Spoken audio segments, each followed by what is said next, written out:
네, 그럼 지금부터 진종호 국회의원, 문화체육관광부, 한국콘텐츠진흥원이 공동 주관하는 AI 기반 콘텐츠 진흥을 위한 방안 마련 토론회를 시작하겠습니다.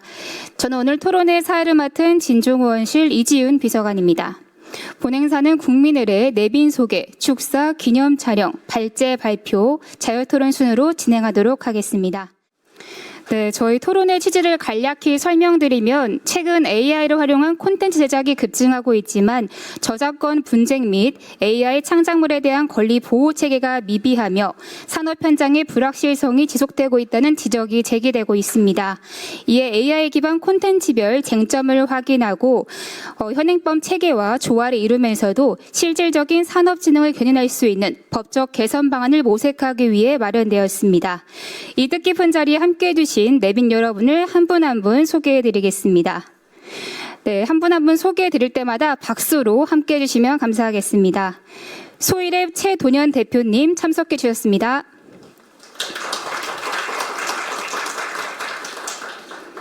네, 한국콘텐츠진흥원 정책연구센터 송진 센터장님 참석해 주셨습니다. 네, 호서대학교 이준호 교수님 참석해 주셨습니다. 넷마블 박성범 팀장님 참석해 주셨습니다. 네, 포엔터테인먼트 송은주 이사님 참석해 주셨습니다. 뉴튼 이종필 대표님 참석해 주셨습니다. 툰스테어 이호영 대표님 참석해 주셨습니다. 네, 마지막으로 문화체육관광부 문화산업정책과 이영민 과장님 참석해 주셨습니다.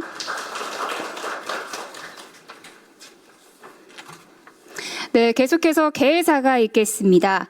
오늘 토론회를 주최해 주신 전 청년 최고위원이자 국회 문화체육관광위원회 위원으로 활동하고 계신 진종호 의원님의 개회사를 듣겠습니다. 큰 박수 부탁드립니다.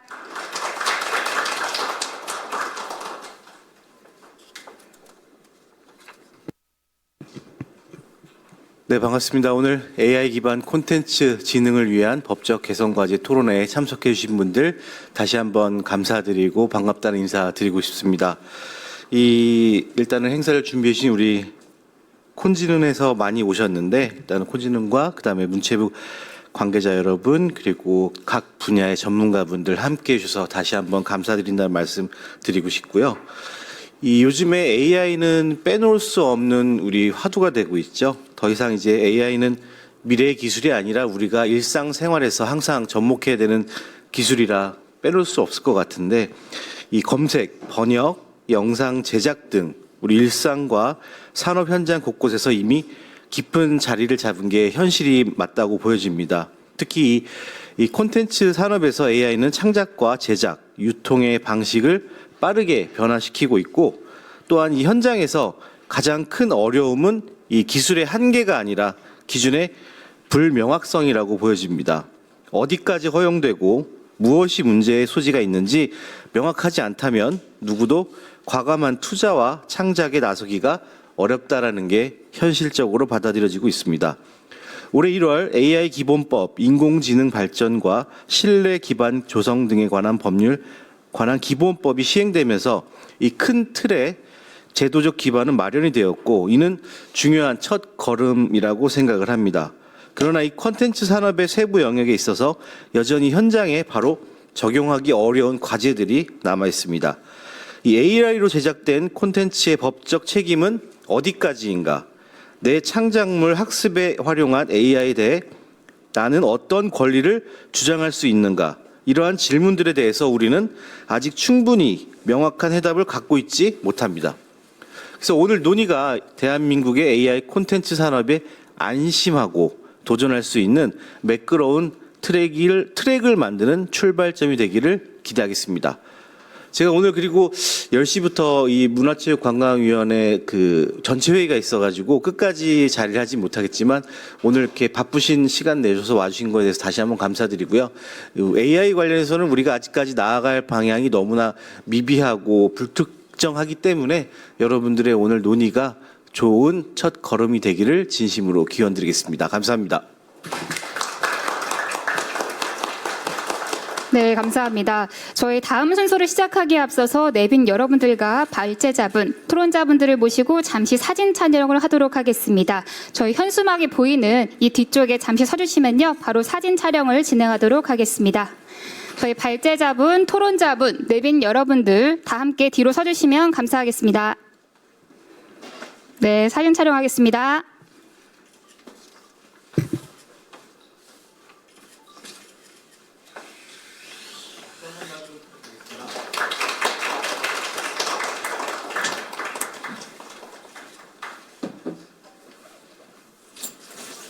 네, 감사합니다. 네, 그럼 지금부터 본격적인 정책 세미나를 시작하도록 하겠습니다. 발제 발표 시간은 20분입니다. 가장 먼저 최돈현 소이랩 대표님께서 AI 기술 혁신과 콘텐츠 산업 파급 효과에 대해 발표하시겠습니다. 큰 박수 부탁드립니다. 안녕하세요. 반갑습니다. 소이랩 최돈현이라고 합니다. 우선 오늘 발제는 제가 오늘 오프닝이다 보니까 좀 재미있는 요소들로 좀 채워왔는데 잘 봐주셨으면 좋겠습니다. 현재 AI가 어느 정도의 파급력을 가지고 올지를 좀 볼 수 있는 그런 시간으로 준비를 해보았습니다. 우선 저는 VFX에서부터 애니메이션, 게임까지 좀 오랫동안 다양한 분야에서 좀 활동을 해왔고요. 그리고 현재는 생성형 AI 관련된 부분들을 좀 집중적으로 연구하고 또 공유하고 있는 그런 포지션을 차지하고 있습니다. 오늘 발제하는 이 AI 오늘 콘텐츠 산업의 새로운 설계라는 주제로 싱크 디자인이라는 이야기로 시작을 한번 해보도록 하겠습니다. 우선 소이랩은 간단하게 저희가 이제 ECM 뷰티풀이라고 해서 이제 많은 분들에게 저희가 쉽게 그리고 좀 더 전문가에 가까운 그런 아름다움을 표현할 수 있는 AI 기술을 공유하고 있는 회사라고 봐주시면 좋을 것 같고요. 현재 이제 온라인, 오프라인에 관련된 교육이나 혹은 컨텐츠 개발 프로그램에 관련된 부분에 참여하고 있습니다. 많은 회사들과 함께 진행을 하고 있고요. 이전에 저희가 항상 이제 발제할 때마다 나오는 영상이 있는데 해당 영상은 좀 스킵을 하고 최신화된 영상을 한번 보여드리도록 하겠습니다. Cloud, cloud, cloud, cloud.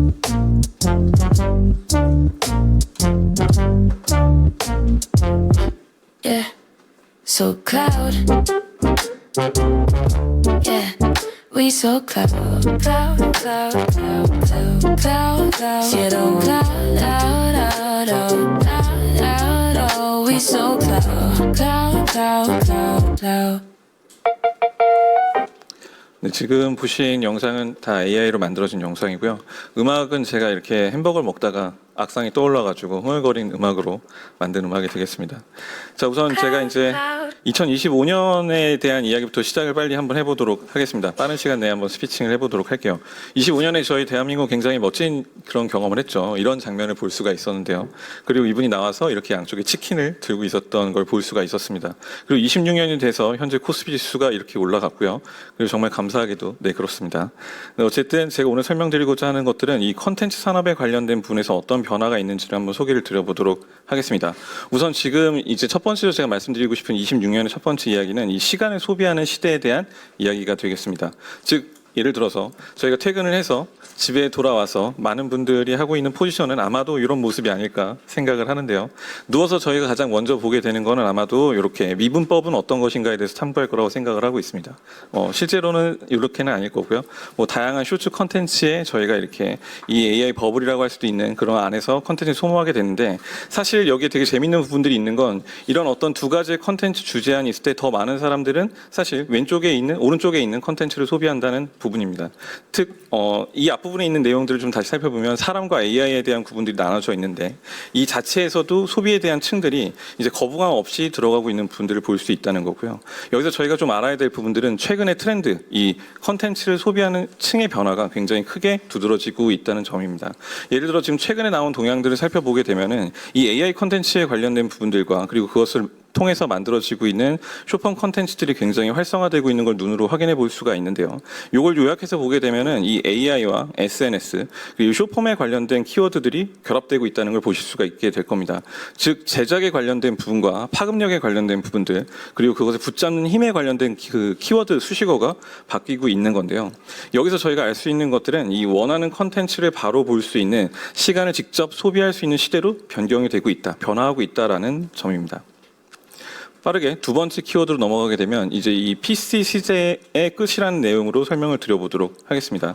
이 PC라고 하는 거는 사실 퍼스널 컴퓨터, 그러니까 말 그대로 개인용 컴퓨터가 되는 건데 이 얘기의 의미를 좀 더 따져보면은 나를 위한 계산기라는 거죠. 그러니까 개인이 아주 고성능의 계산기를 활용하게 되는 건데 69년에 저희가 달에 보냈을 때 보냈던 컴퓨터가 이 정도 크기 32kg짜리인데 지금 25년 기준, 그러니까 26년 이전에 25년 기준의 모바일 폰의 기준으로 보게 되면은 이렇게 핸드히드 될 수 있는 그런 컴퓨팅을 가지고 있죠. 이 두 개를 비교해 보면 이 어마어마한 차이를 볼 수가 있는데 성능에 대한 부분만 보게 되면은 뭐 비교할 수 없을 정도의 큰 차이가 있다라고 보면 됩니다. 하지만 우리는 이런 컴퓨팅을 가지고 이런 컨텐츠를 소모하고 있는 시장이죠.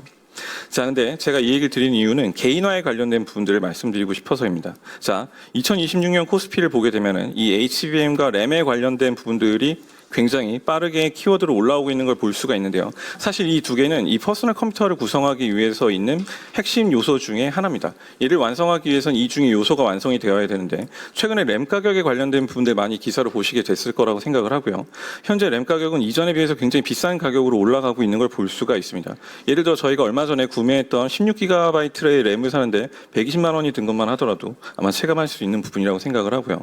그리고 이제 저장 매체에 관련된 부분들도 정말 말도 안 되는 가격으로 치솟고 있는 걸 볼 수가 있습니다. 마찬가지로 GPU에 관련된 부분들도 같이 오르고 있고 이 퍼스널 PC를 저희가 작업용으로 맞추기 위해서 예전 기준으로 비교해 본다면 한 대를 맞추는데 약 1,000만 원의 돈이 든다는 걸 확인해 볼 수 있는 상황이 되었습니다.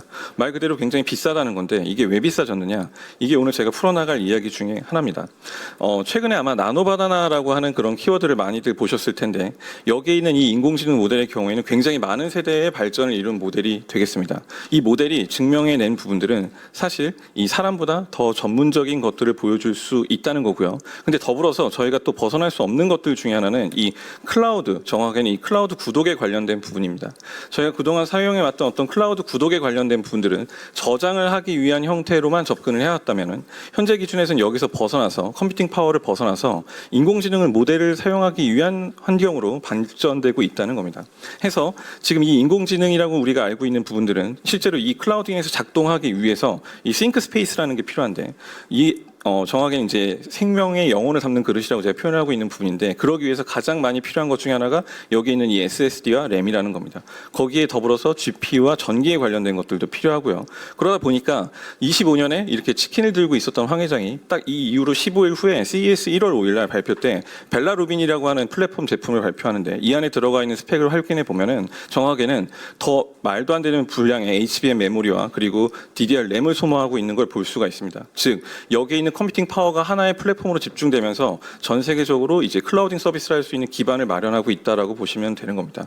게다가 지금 이 인공지능에 관련된 부분들의 모델은 이제 엣지 형태의 모델로도 배포가 되고 있어서 지금 보고 있는 디바이스에서부터 시작해서 최근에 많이 화제가 되고 있는 자율주행 자동차 그리고 곧 보게 될 옵티머스라고 하는 모델 그리고 인공지능 그 위에 있는 탑재되고 있는 물성이 이제 우주로 넘어가게 되는 우주 산업까지 굉장히 다양한 분야들이 이제 클라우딩 형태로 올라가게 되는 걸 볼 수가 있을 거고 그러다 보니까 개인이 가져갈 수 있는 컴퓨팅의 시대들이 이제 좀 더 저물어가고 있다라고 설명을 드리고 싶었습니다. 네. 자, 그래서 세 번째 전문가 학습에 대한 키워드로 빠르게 넘어가 보면 우리가 알고 있는 이 그림에 관련된 전문가에서 가장 빼놓을 수 없는 부분들 중에 하나는 피카소라는 작가님이 계십니다. 이제 작고하셨지만 이분이 만든 명화들을 쭉 살펴보면은 굉장히 멋진 작품들이 많은데요. 이 중에서 이제 미술관에 관련된 부분을 저희가 키워드로 말씀을 드리면 예전에 이런 작품들을 보기 위해서는 우리가 미술관에 갔어야 됐습니다. 그리고 여기에서 전문가가 되기 위해서 수많은 시간을 들여서 많은 사람들과 공유를 하면서 인사이트를 공유하고 성장하는 것들을 해왔죠. 그것들을 우린 전문가라고 부를 수가 있었는데 사실 그 영역에 관련된 부분들은 지속적으로 발전하고 확장되고 있었습니다. 굉장히 많은 부분에서 전문가들이 탄생을 하기 시작을 했다는 거죠. 지금 보고 있는 여기 있는 모든 산업들은 컨텐츠 산업의 일환이고 여기에는 수많은 전문가들이 필요로 했습니다. 자, 그런데 여기에 들어왔던 시간과 어떤 경험에 관련된 부분들이 최근 2008년 기준으로 많은 패러다임이 바뀌기 시작을 했습니다. 지금 보고 있는 여기 있는 이 제프린턴 교수님이 뇌를 기반으로 뇌에 있는 메커니즘을 이제 학습의 형태로 바꿀 수 있게끔 GPU를 활용해서 이 안에 있는 것들을 수식으로 변경을 하고 그 안에 있는 복잡한 어떤 추론 장치에 대한 부분들의 네트워킹을 만들어서 학습시키는 것들을 하게 되었는데 이게 굉장히 빠르게 발전하게 되면서 현재 기점에서는 저희가 알고 있는 모든 것들이 학습되어져 있다라고 보는 게 맞는 것 같습니다. 저도 이걸 알기 위해서 현재 그 중앙대학교에서 첨단 영상 AI 이미징학과에서 이제 석사를 진행을 하고 있고요. 실제로 제가 확인했을 때도 대부분의 것들이 맞다는 걸 확인할 수가 있었습니다. 자, 그래서 저희가 2016년에 볼 수 있었던 건 알파고가 바둑을 두는 거였지만 2022년에는 스테이블 디퓨전이 그림을 그리기 시작을 했고 2025년 그러니까 26년 바로 작년이죠. 25년 기준에서는 나노 바나나가 탄생을 하게 됐던 거죠. 자, 그래서 이전 단계에서 약 22년, 23년, 24년 동안 AI가 굉장히 사용하기 어려웠던 폼에 속했다면 지금 25년에서 26년이 되는 이 시점에서는 굉장히 사람들이 쉽게 사용할 수 있는 시대로 접어들었다는 겁니다. 자, 그래서 그 시점 이후로 이렇게 어떤 램 디바이스나 SS 디바이스가 가격이 오른다는 부분도 조금 더 주목해 볼 필요가 있습니다. 이전에 저희가 글씨를 잘 쓰는 사람이라고 하는 분들을 캘리그라피라고 하는데 제가 얼마 전에 어떤 그 쇼핑 장소에서 이런 글씨가 너무 예뻐가지고 사진을 찍은 게 있었습니다. 자, 그런데 이제 이런 부분들을 잘 쓰는 사람들을 우린 전문가라고 부르는데 현재 기점에서 잘 사용할 수 있는 인공지능 모델을 활용을 해서 결과물을 만든다고 하면은 거기에 있는 글씨체와 유사하게 만들 수 있다는 걸 볼 수가 있습니다. 여기 있는 이 글자를 참고해서 제가 새로운 코리아라는 글자를 만들거나 혹은 회사의 주소를 만들 수가 있다는 거죠. 그러니까 저희가 예전에 알고 있었던 어떤 AI가 출현했을 때 바뀌게 된 직군에 대한 부분들이 완전히 뒤집혔다는 걸 알 수가 있는 거고 그로 인해서 많이 대체되고 있는 직업들에 대한 것들은 이미 많은 시사 프로그램을 통해서 보여지고 있는 부분이라고 생각을 합니다. 이 부분 나중에 한번 또 확인해 보시면 좋을 것 같고요. 자, 그래서 제가 이제 여기서 좀 정리해본 얘기를 드려보도록 하겠습니다. 일단 이 학습을 한 전문성을 사용하는 시대라는 부분을 쭉 설명을 드리고 싶었는데 우선은 저희가 꼭 알아야 될 거는 이 추론에 관련된 부분입니다. 이 AI에 관련된 부분들이 학습에 관련된 부분만 주목을 하고 있는데 우리가 정확하게 알아야 될 건 이 모델은 추론을 한다는 그런 모델이라는 겁니다. 그래서 예를 들어 지금 여기 있는 어떤 이미지가 있을 때 이 이미지 위에 있는 컵들을 지우기 위해서는 이전에 우리가 해왔던 행위들은 포토샵을 열고 해당 부분을 마킹을 해서 지우는 과정을 해왔었습니다. 자, 그러니까 행위에 관련된 부분들이 사람의 주체가 있었다면 이제 관련된 부분들은 맥락을 이해하고 있고 비전을 그대로 이해해서 해석할 수 있는 모델이 들어가기 때문에 행위의 주체가 AI로 넘어가고 있다는 걸 볼 수가 있고요. 그런 부분들을 잘 활용하게 되면 우리가 그동안 보지 못했던 것들을 만들 수가 있다는 겁니다. 말 그대로 제가 여기서 설명드리고 싶었던 건 단순히 모양과 형태를 학습시켰다는 게 아니라 우리가 해오고 있던 전문성에 관련된 부분들이 학습이 되어지고 있다는 겁니다. 해서 그 전문성에 관련된 부분들을 잘 안다면 제 사진을 두고 마치 진짜 필름 카메라로 찍은 듯한 이미지를 만들 수도 있고 혹은 스튜디오에 있는 어떤 프로필 사진을 만들 수도 있다는 겁니다. 반대로 얘기해서 여기서 좀 더 나아가면은 영상으로 바꿀 수도 있다는 거죠. 혹은 제가 꿈꿔왔던 락커를 하고 싶다면 이렇게 변화해 볼 수도 있다고 생각을 합니다. 네, 좀 웃어주시면 좋을 것 같습니다. 네. 너무 빠르죠. 시간이 많이 없어서 빠르게 하고 있습니다. 자, 그래서 여기까지가 제가 말씀드렸던 굉장히 빠르게 설명드리고 싶었던 내용 중에 하나고, 자, 그리고 이제 정보와 그리고 전문성에 관련된 부분으로 넘어가야 됩니다. 왜냐면은 아직도 2023년에 남아있는 이 학습이라는 키워드에 머물러서는 안 되기 때문입니다. 왜냐면 2023년에 이미 소이랩은 지금 보고 있는 이런 이미지, 여기서 에이징 컨트롤을 하고 이 모델을 가지고 더 다양하게 만들 수 있으며 여기에서 동양인으로 바꾸는 것도 가능했습니다. 하지만 지금은 이 학습에 저희가 더 이상 발을 묶여서는 안 된다고 생각을 합니다. 이유는 2026년 기준에서는 인포메이션이라고 하는 부분이 가장 중요한 부분이고요. 말 그대로 우리가 어떤 정보에 관련된 부분들, 이것들 다 나중에 숫자로 해석해야 되겠지만 정보에 관련된 부분들은 충분히 있고 전문성에 대한 이해만 있다면 우리가 여기 있는 피사체들을 원하는 공간에 배치를 할 수 있다는 겁니다. 여기에 더해서 더 나아가서 어떤 컨텐츠적인 전문성을 더하게 되면은 그동안 보지 못했던 것들을 만들 수가 있게 된다는 거죠. 혹은 카메라 촬영에서 특히 마이크로로 클로즈업 되는 그런 촬영들을 할 때는 일반인들이 가장 접근하기 힘든 어떤 그런 촬영 장비들을 사용해야 되는데 그런 장비가 어떤 장비인지만 알게 되면 이런 특수 촬영에 관련된 부분들도 AI로 만들 수가 있다는 겁니다. 당연히 드라마 콘텐츠에 대한 부분들도 저도 이렇게 출연할 수가 있게 되는 거고요. 이런 것들을 잘 활용을 해서 여러 가지 뮤직비디오까지도 만들 수 있는 시대가 되었다고 생각을 합니다. 네. 원래 여기서 많이 웃어주면 좋은데요. 제가 아주 짧게만 보여드리겠습니다. 시간상 저를 주인공으로 한 뮤직비디오입니다. 다 점프하겠습니다. 잊지 못해 빗속에 그녀 갈색 코트 흔들리던 그 밤 점프하겠습니다. 용이 피에 젖어 흘러갔네 못해 빗속에 그냥 네, 사심 채우기 위한 콘텐츠 봐주셔서 감사하고요. 자, 그래서 이제 이런 식으로 어떤 그동안 저희가 보지 못했던 형태로 발전하고 있다는 걸 보실 수가 있을 거고, 예를 들어서 어떤 광고 촬영장에서 이 배경에 관련된 플레이팅을 바꿔야 될 때 해당 부분을 바꾸고 영상화를 한다든가, 혹은 어떤 저희가 제품에 관련된 부분들을 아이데이션을 더 충족시키기 위해서 그동안 해왔던 것들을 말 그대로 이제 AI에 융합해서 했을 때는 자동으로 이런 결과물들을 만들어내는 것들도 확인해 볼 수가 있습니다. 어떤 사진에 관련된 포징의 변경점들도 굉장히 쉽게 바꿀 수 있다는 걸 요즘에 보실 수가 있을 거고요. 진짜 더 전문적으로 바뀌고 있다는 거죠. 그리고 최근엔 더 많은 트렌드로 변화가 되고 있는데, 이 모델이 학습되고 있는 학습도에 관련된 분들은 2025년 대비 26년은 더 높은 형태로 발전을 하고 있습니다. 이제는 이런 이미지 한 장으로 제가 영화를 한 편 만들 수가 있는데요.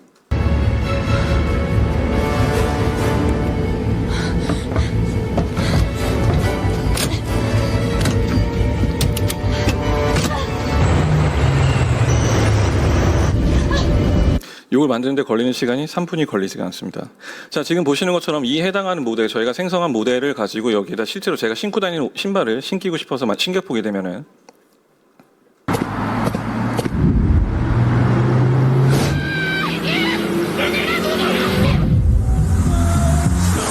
meant your way to make this and make bread soaking slow like food on bread. I'ma get the party going.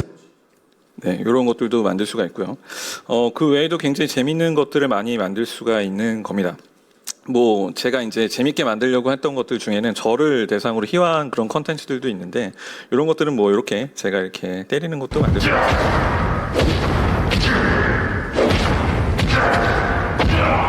있습니다. 네, 그렇다는 겁니다. 자, 그런데 이제 저희가 알아야 될 거는 그 다음 단계에 대한 부분입니다. 사실은 우리가 지금 보고 있는 건 어떤 인포메이션에 관련된 부분들도 어떻게 보면 2025년의 키워드고요. 2026년은 이제 개인화 에이전트 시대로 넘어가고 있다는 것들을 공유를 드리고 싶었습니다.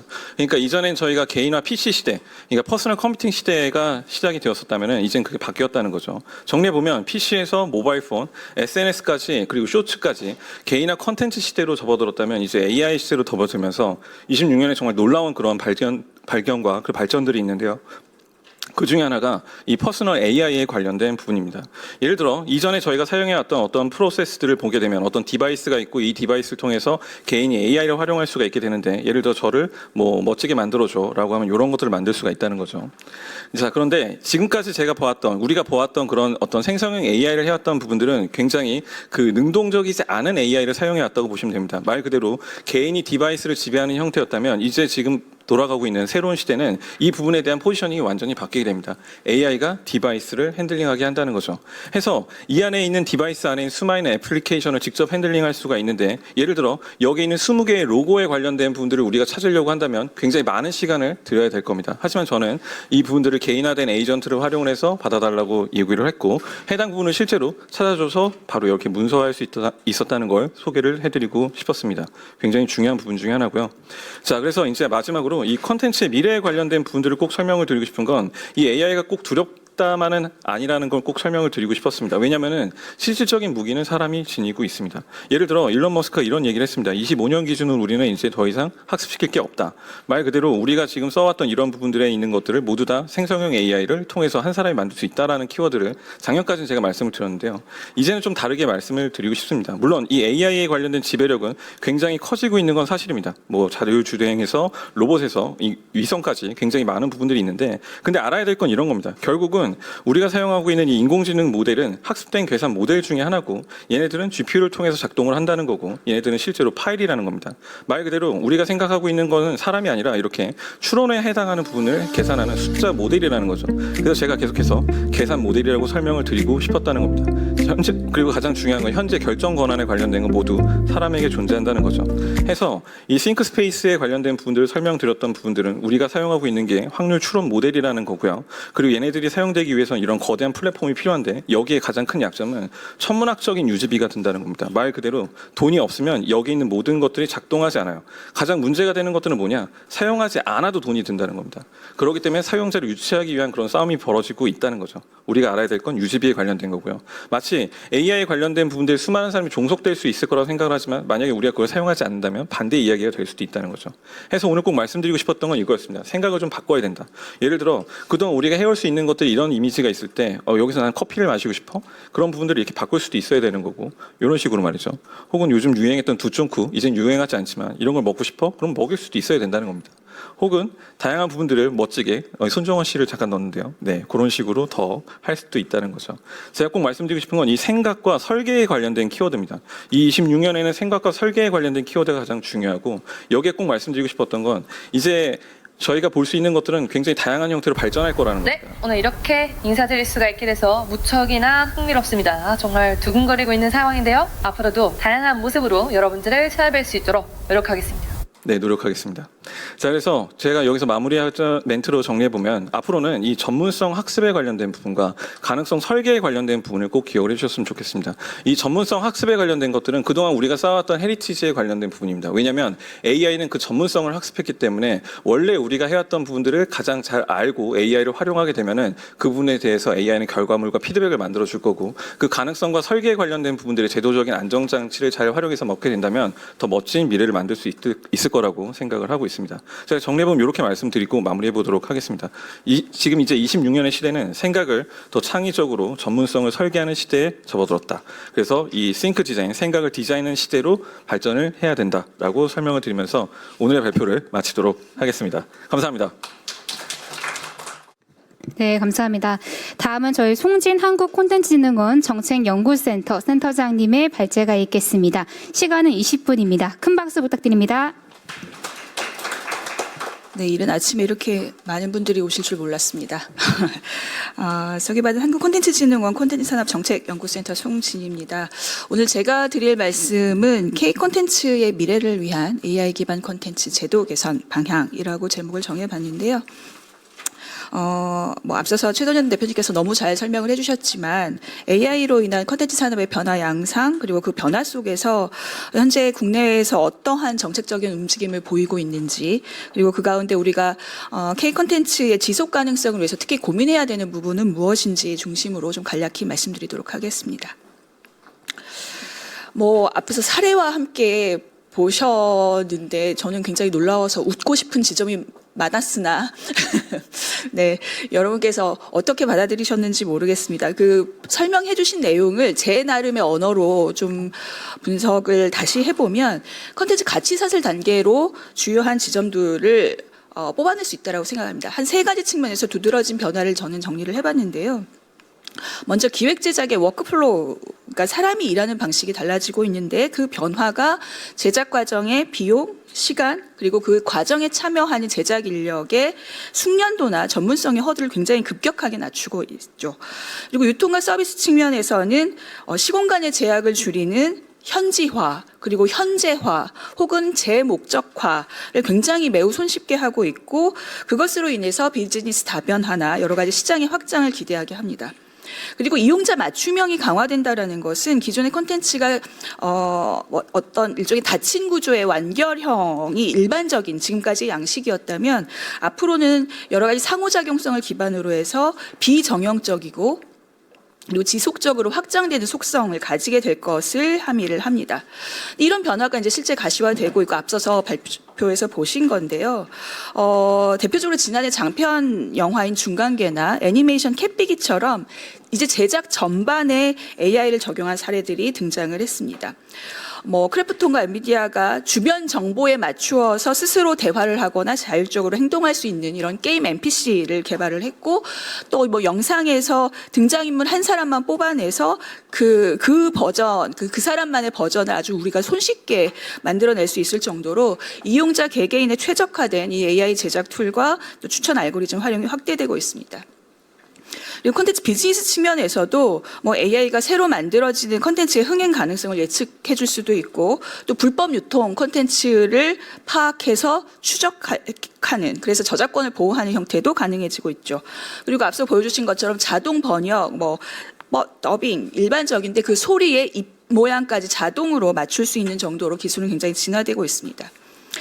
그런데 이 지점에서 실제 국내 컨텐츠 기업들은 AI를 어떻게 활용하고 있을까요? 저희 컨신원에서 컨텐츠 사업체를 대상으로 조사를 했던 25년 상반기 기준의 AI 활용률은 20%였습니다.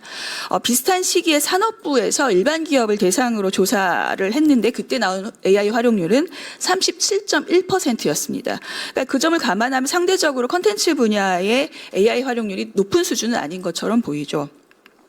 네, 하지만 직전에 저희가 24년도 하반기에 조사에서 활용률이 12.9%였다라는 점을 감안하면 이제 6개월 만에 50%가 넘는 급속한 증가세를 보인 것이고요. 그리고 우리가 일반적으로 혁신이 확산될 때 어떤 초기 수용자의 조기 다수가 합류하기 시작해서 한 15% 내지 20%가 사용하게 되면 그 이후에 확산 곡선이 굉장히 가파르게 상승한다라고 하죠. 뭐 이런 면에서 보면 25년은 컨텐츠 산업의 AI 활용에 있어서 일종의 임계점 혹은 티핑 포인트의 시기가 아니었나 합니다. 그러니까 AI가 콘텐츠 산업의 아주 필수적인 요소가 되면서 급격히 확산될 것이라는 의미인데요. 데이터를 조금 더 들여다보면 몇 가지 눈여겨볼 포인트도 있습니다. 먼저 사업체 규모별 활용률입니다. 이 산업부 자료에서도 국내 대기업과 중소기업의 AI 활용률이 약 1.8배, 약 2배의 격차를 보이고 있었는데 저희 조사에서는 50인 이상과 10인 미만의 기업으로 나누어서 활용률을 비교를 해봤더니 약 3배, 그러니까 3배 이상의 차이를 보이고 있었습니다.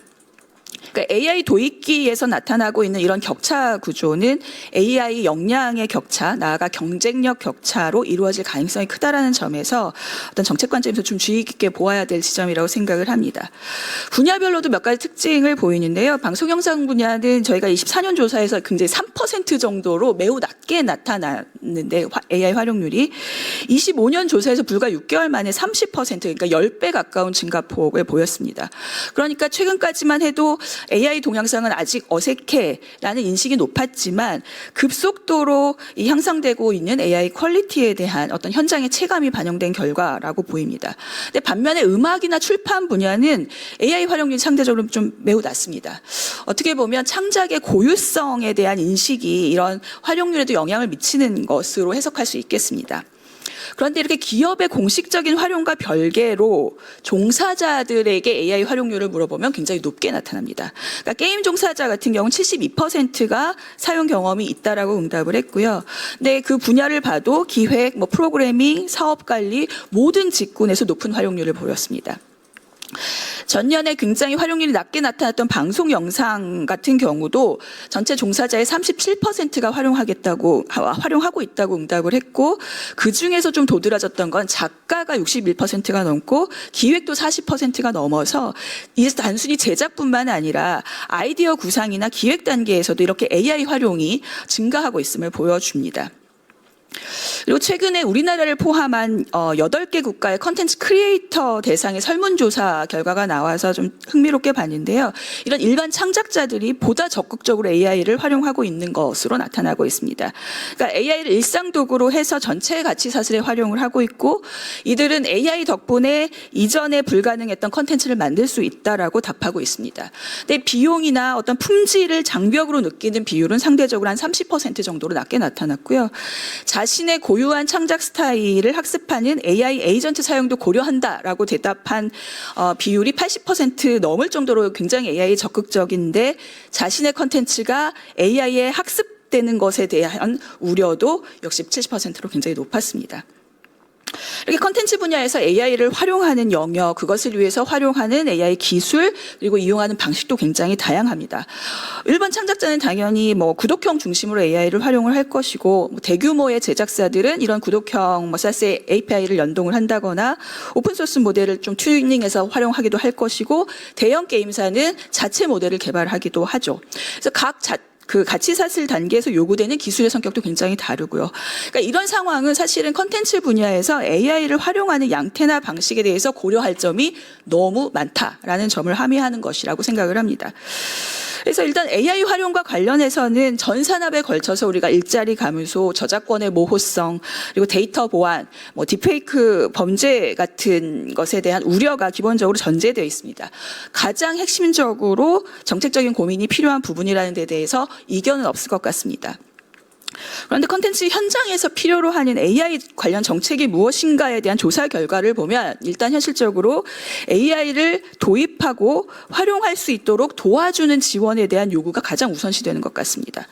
그러니까 1위를 차지한 것이 AI 이용료 지원이었습니다. 업체나 종사자나 프리랜서 모두 50%가 넘을 정도의 높은 비율을 보였고요.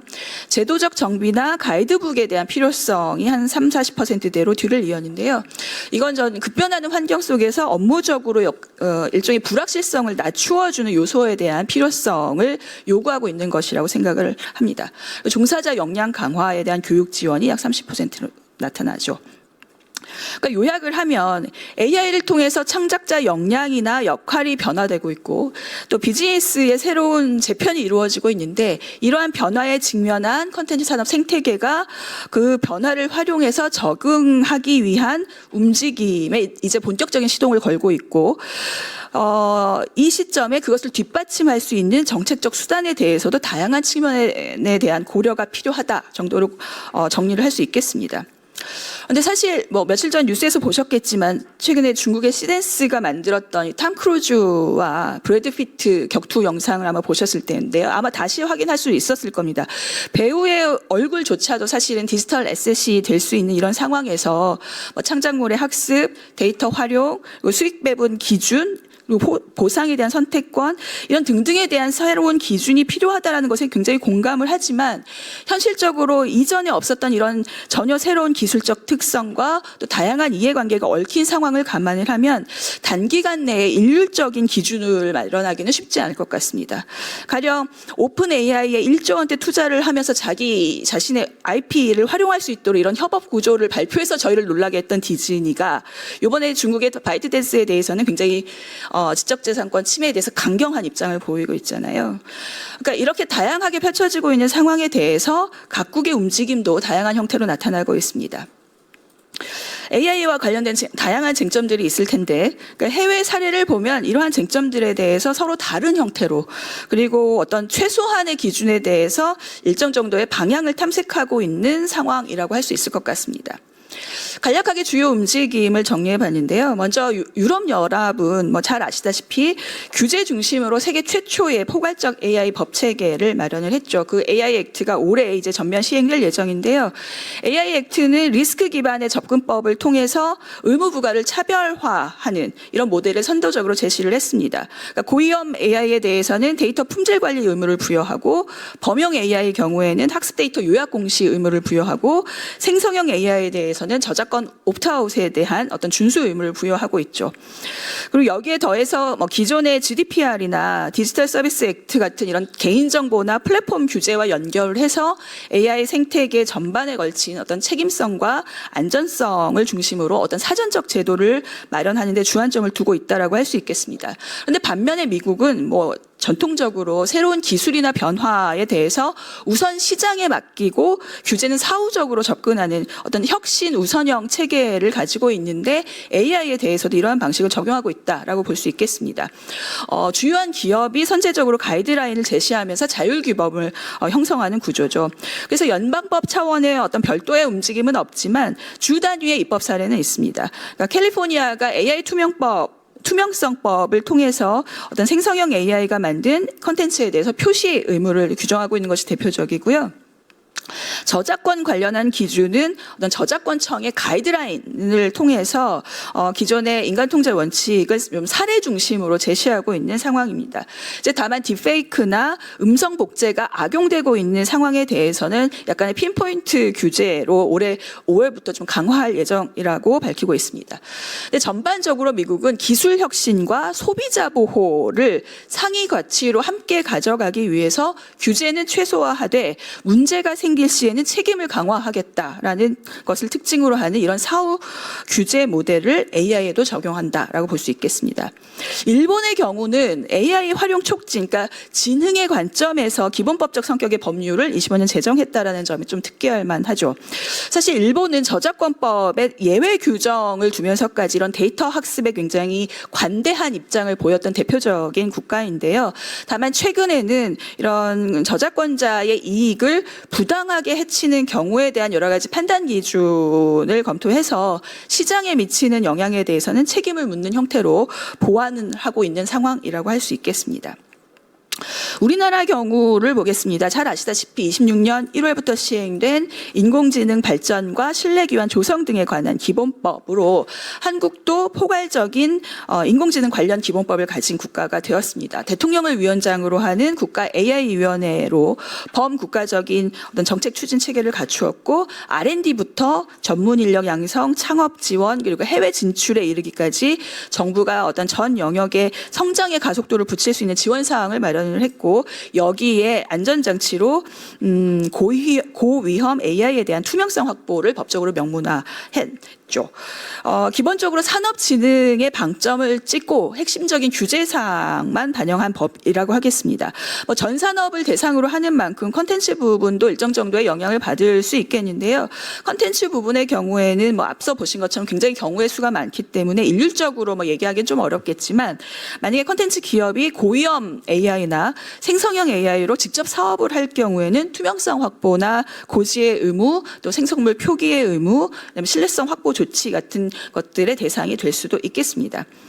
그 외에도 우리나라에서는 AI의 저작물 학습에 대한 공정이용 안내서 작업을 통해서 어떤 공정이용 판단 기준과 사례를 구체화하거나 그리고 생성형 AI 이용자 보호 가이드라인을 통해서 어떤 주요 쟁점에 대한 합의와 기준을 마련하고 있는 단계라고 할 수 있겠습니다. 딥페이크 관련해서는 어떤 주요 이슈가 되는 사안의 근거법, 예를 들어 선거법이나 성폭력 특례법, 그리고 형법이나 전기통신사업법 등에서 처벌이나 의무 규정을 마련하는 형태로 일단 법제화가 되어 있다라고 볼 수 있겠는데요. 사실 제가 지금 말씀드린 법제화의 관점에서 보면 굉장히 상당 부분 규제적인 접근에 방점을 두고 AI 논의가 이루어지고 있는 것처럼 보입니다만 실제 각국에서는 콘텐츠 분야에서 AI 기반을 다지기 위한 다양한 지능적 정책을 모색하고 있는 것도 우리가 보다 눈여겨볼 필요가 있다고 생각을 합니다. 특히 가장 강력한 규제 체계를 마련하고 있는 EU의 경우를 보더라도 호라이즌 유럽 같은 프로그램을 통해서 AI 기술을 창의 산업의 지속 가능성과 영향력을 확대하고 또 그러니까 창의산업 역량 강화로 연결할 수 있는 과제를 공모해서 거기에 연구비나 사업비를 지원하는 프로젝트를 진행을 하고 있고요. 이 비슷한 케이스는 영국에서도 찾아볼 수가 있습니다. 기존의 게임 펀드에서 AI 컨텐츠를 지원한다거나 브릿지 AI로 명명된 프로그램에서 컨텐츠 분야 AI 활용을 지원한다거나 우리가 잘 알고 있는 코스타 같은 이런 컨텐츠 관련 R&D 클러스터에서 투자를 대폭 확대하는 방법으로 AI 기반 컨텐츠 혁신을 지원을 하고 있습니다. 인도네시아 같은 경우에는 AI 전략을 아예 국가 장기 비전과 연동을 하면서 그 안에 창조 경제, 그러니까 콘텐츠 분야를 5대 핵심 분야 중에 하나로 지정을 했죠. 근데 사실 우리가 이런 해외 사례를 얘기하지만 그것에 대한 선도 모델은 사실 한국의 문체부와 컨진원이 앞으로 막 달려가 버렸네요. 잠시만요.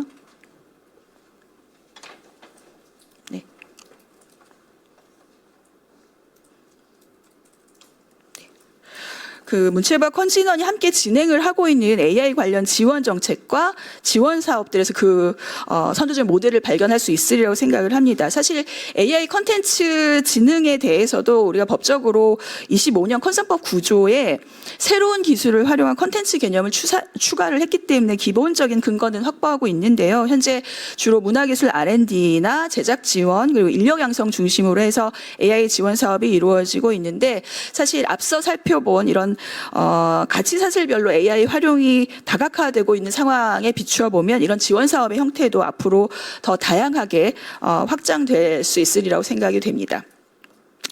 그래서 저희가 지금까지 AI와 관련된 변화 그리고 그에 관련돼 있는 제도적 접근들을 규제적 관점 그리고 지능적 관점을 포괄해서 일단 광범위하게 좀 펼쳐놓고 살펴봤는데 그 가운데서 저는 몇 가지 시사점을 발견할 수 있다라고 여겨집니다. 먼저 콘텐츠 분야에서 AI와 관련된 정책적 수단은 K 콘텐츠의 지속 가능성, 그러니까 특히 글로벌 경쟁력을 강화할 수 있도록 하는데 필요한 혹은 적절한 방법이 무엇인지의 관점에서 좀 단계별로 검토할 필요가 있겠다라는 생각입니다. 앞서서 보셨듯이 AI와 관련된 법제도는 아직 전 세계적으로도 좀 제한적이고, 그리고 각국마다 주안점을 주는 포인트가 다양하고, 그리고 특히 급격한 기술 변화의 특성상 어떤 세부적인 규정을 마련할 수 있는 범위가 아직은 좀 제한적인 상황인 것 같습니다. 하지만 공통적으로 AI 콘텐츠가 혁신과 연결된다라는 점을 인식하면서 이에 대한 진흥과 또 여러 가지 국가적인 주도권을 모색하고 있다라는 사실을 조금 더 중요하게 생각해 볼 필요가 있겠습니다. 그래서 이러한 점을 감안을 하면 일단 AI로 인한 변화에 대한 분석을 바탕으로 해서 산업의 성장 전략을 수립하고 그것을 뒷받침할 수 있는 제도적 인프라를 연계해서 설계하는 이런 순차적인 접근이 콘텐츠 분야에서 필요할 것 같습니다. 그래서 우리가 많이 얘기하는 데이터 거버넌스나 지식재산권 체계나 그리고 공정한 수익 분배 모델 같은 제도적인 수단들도 그러한 맥락에서 단계적으로 좀 연결될 수 있도록 검토를 해보면 좋겠습니다. 그리고 두 번째 시사점은 콘텐츠 분야에는 콘텐츠에 특화된 제도적인 수단이 필요하다라는 점입니다. AI 기본법이 물론 있어서 산업 육성과 진흥에 방점을 두고 있고 전 산업에 적용될 수 있기 때문에 굉장히 의미가 크지만 기본적으로 기술, 데이터, 위험 관리 중심이기 때문에 사실 이 본질적으로 창의성에 입각한 창조적 변형, 그리고 상업적 확장을 위한 IP 변형, IP 확장 이런 것들을 주요한 메커니즘으로 하는 컨텐츠 분야의 적용은 사실 좀 다소 부족한 부분이 있을 것이라고 생각이 됩니다. 때문에 컨텐츠에 특화된 관점에서 다양성과 독창성을 강화시킬 수 있는 방안, 그리고 IP 확장을 주요한 속성으로 하는 산업의 특성을 어떻게 하면 AI로 고도화시킬 수 있을 것인지에 대한 고민, 그리고 현실적으로 두드러지고 있는 여러 차원의 이 격차 이슈를 어떻게 해소할 것인지에 대한 방안 등을 구체화하는 이런 고민들이 정책적 차원에서 계속되리라 생각이 됩니다. 그래서 저희 컨진원에서도 사실 이 콘텐츠 산업이 미래 경쟁력을 놓치지 않도록 적시에 어떤 새로운 기술을 채택하고 창의력과 기술력을 조화시키는 데 기여할 수 있도록 노력을 하면서 이런 다양한 사업들을 추진을 하고 있는데요. 참고로 저는 이 과정에서 오픈 이노베이션 방식이 가지는 의미가 굉장히 크다라는 점을 마지막으로 좀 추가해서 말씀드리고 싶어서 이 슬라이드를 가져왔습니다. 저희가 인공지능 콘텐츠 제작 지원 사업에서 협력형 트랙을 운영을 하고 있는데요. 1차적으로 시장 선도력을 가진 대기업을 중심으로 해서 기술 수요를 발굴을 하고 거기에 대한 제작과 상용화를 공동으로 추진할 수 있는 이런 중소기업을 매칭하는 형태로 이 사업이 이루어집니다. 그러니까 대기업과 중견기업의 노하우 그리고 스타트업과 중소기업의 아이디어를 연결해서 어떤 산업의 혁신을 이끌고 그리고 유망기업의 성장을 지원하는 형태, 이것이 이 AI로 인한 변화에 대응하는 데 굉장히 핵심적인 방법이라고 생각이 됩니다. 그러니까 이런 협력이 기업 간의 격차를 완화할 수 있고 전체 생태계의 경쟁력을 강화해서 이렇게 격변하고 있는 글로벌 경쟁 상황 속에서 주도권을 가지는데 기여할 수 있으리라고 생각을 합니다. 사실 저희가 AI하고 콘텐츠의 결합을 얘기를 할 때 사실 굉장히 자동화된 기술 정도로 굉장히 좁게 이해하는 경향이 있지만 저는 개인적으로 본질적으로 AI를 통해서 콘텐츠가 사회와 경제와 문화와 더 잘 연결되고 더 많은 향유가 이루어질 수 있도록 하는 것이 본질적인 의미라고 생각을 합니다. 그래서 AI 콘텐츠에 관련된 제도도 바로 이런 관점에서 마련되어야 될 것이고 그 과정에 저희 컨진원도 계속 더욱더 노력하도록 하겠습니다. 이상입니다. 네, 계속해서 자유토론을 시작하도록 하겠습니다. 이제 마이크는 좌장이신 이준호 호서대학교 교수님께 전달드리겠습니다. 토론 시간은 11시 40분까지 진행될 예정입니다. 또 한 가지 안내 말씀드리면 마이크가 2대 이상 켜져 있으면 하울링이 발생할 수 있습니다. 발언 후에는 반드시 마이크를 꺼주시면 감사하겠습니다. 또한 발제자 또는 저희 토론자분들은 질의하실 내용이 있으면은 성함과 직책 이렇게 말씀해 주시면 감사하겠습니다. 네, 안녕하세요. 오늘 좌장 맡게 된 호서대학교 이준호입니다. 다시 한번 인사드리겠습니다.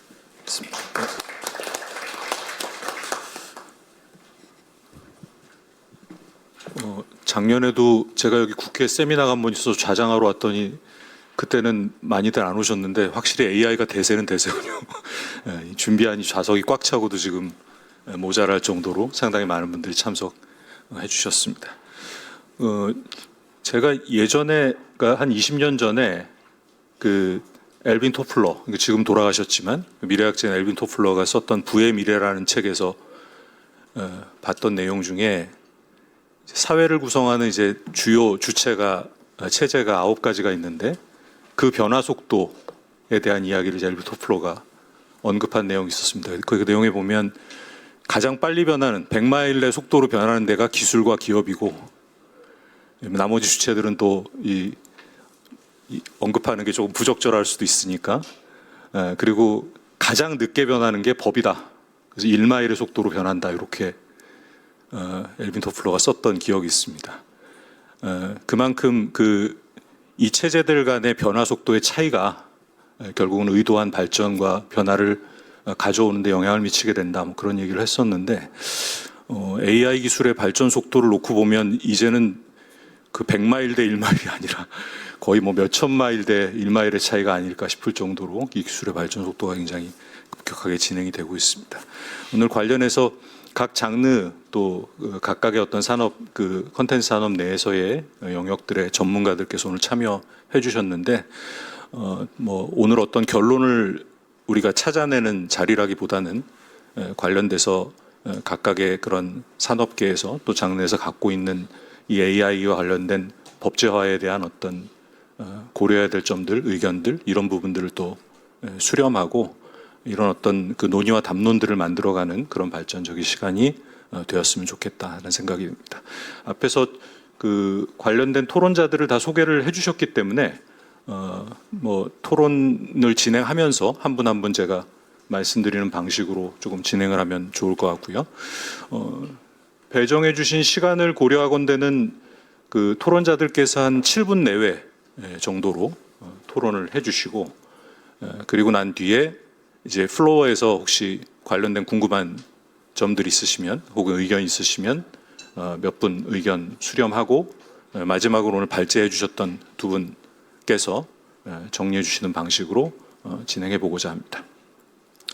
먼저는 우리 그 게임 쪽 그 AI와 관련된 이런 그 법제화에 대한 의견 주시기 위해서 오늘 넷마블의 박성범 팀장님 참석해 주셨습니다. 네, 박수와 함께 한번 토론 의견 청해 보도록 하겠습니다. 네. 네, 방금 소개받은 넷마블 AI 전략실 AI 미디어 개발팀의 박성범이라고 합니다. 저는 이 자리에 한 5가지 정도 좀 이야기를 좀 말씀드려 보려고 합니다. 네, 우선은 이제 저희 이제 그 게임 콘텐츠 업계에서의 AI 그 활용 수준에 대한 얘기를 한번 좀 공유 드리려고 합니다. 이전에 이제 송진 센터장님께서도 그 발제 자료에서 말씀 주셨는데 어떻게 보면 저희 이제 그 게임 업계가 어떻게 보면 AI 이제 활용에 있어서 저도 놀랬지만 또 상당히 좀 이렇게 앞서 나간다 말씀 주셨는데 예, 사실 실상도 좀 크게 다르지는 않은 것 같습니다.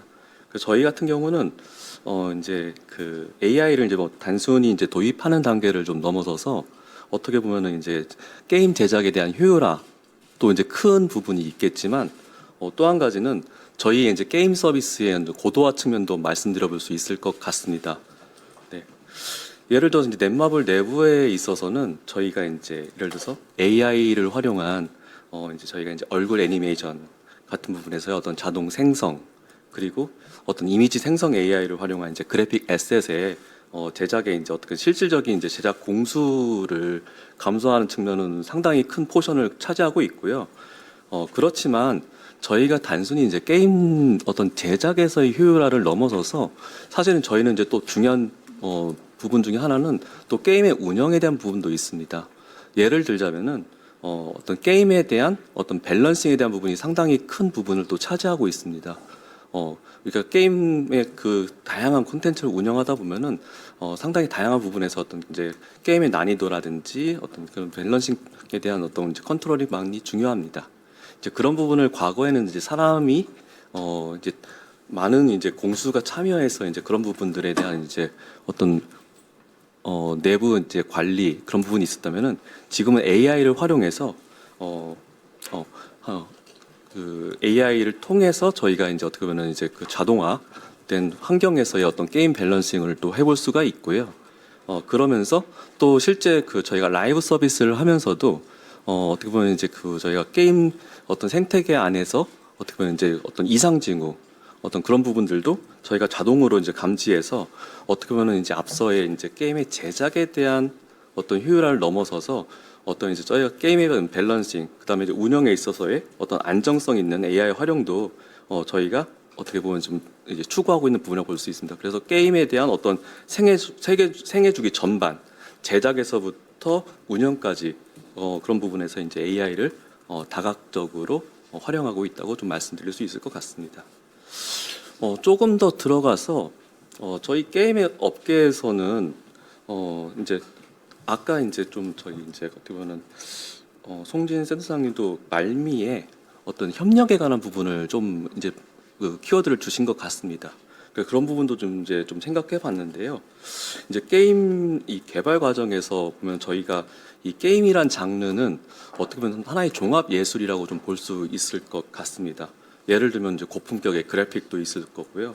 그러면서 애니메이션 혹은 이제 음성 AI 그런 부분들이 있는데 이런 기술들이 저희가 느끼기에도 과거에 이제 메타버스라든가 아니면 교육, 엔터테인먼트의 다양한 콘텐츠 산업에 저희가 확장해 볼 수 있지 않을까라고 저희도 생각을 좀 해보고 있습니다.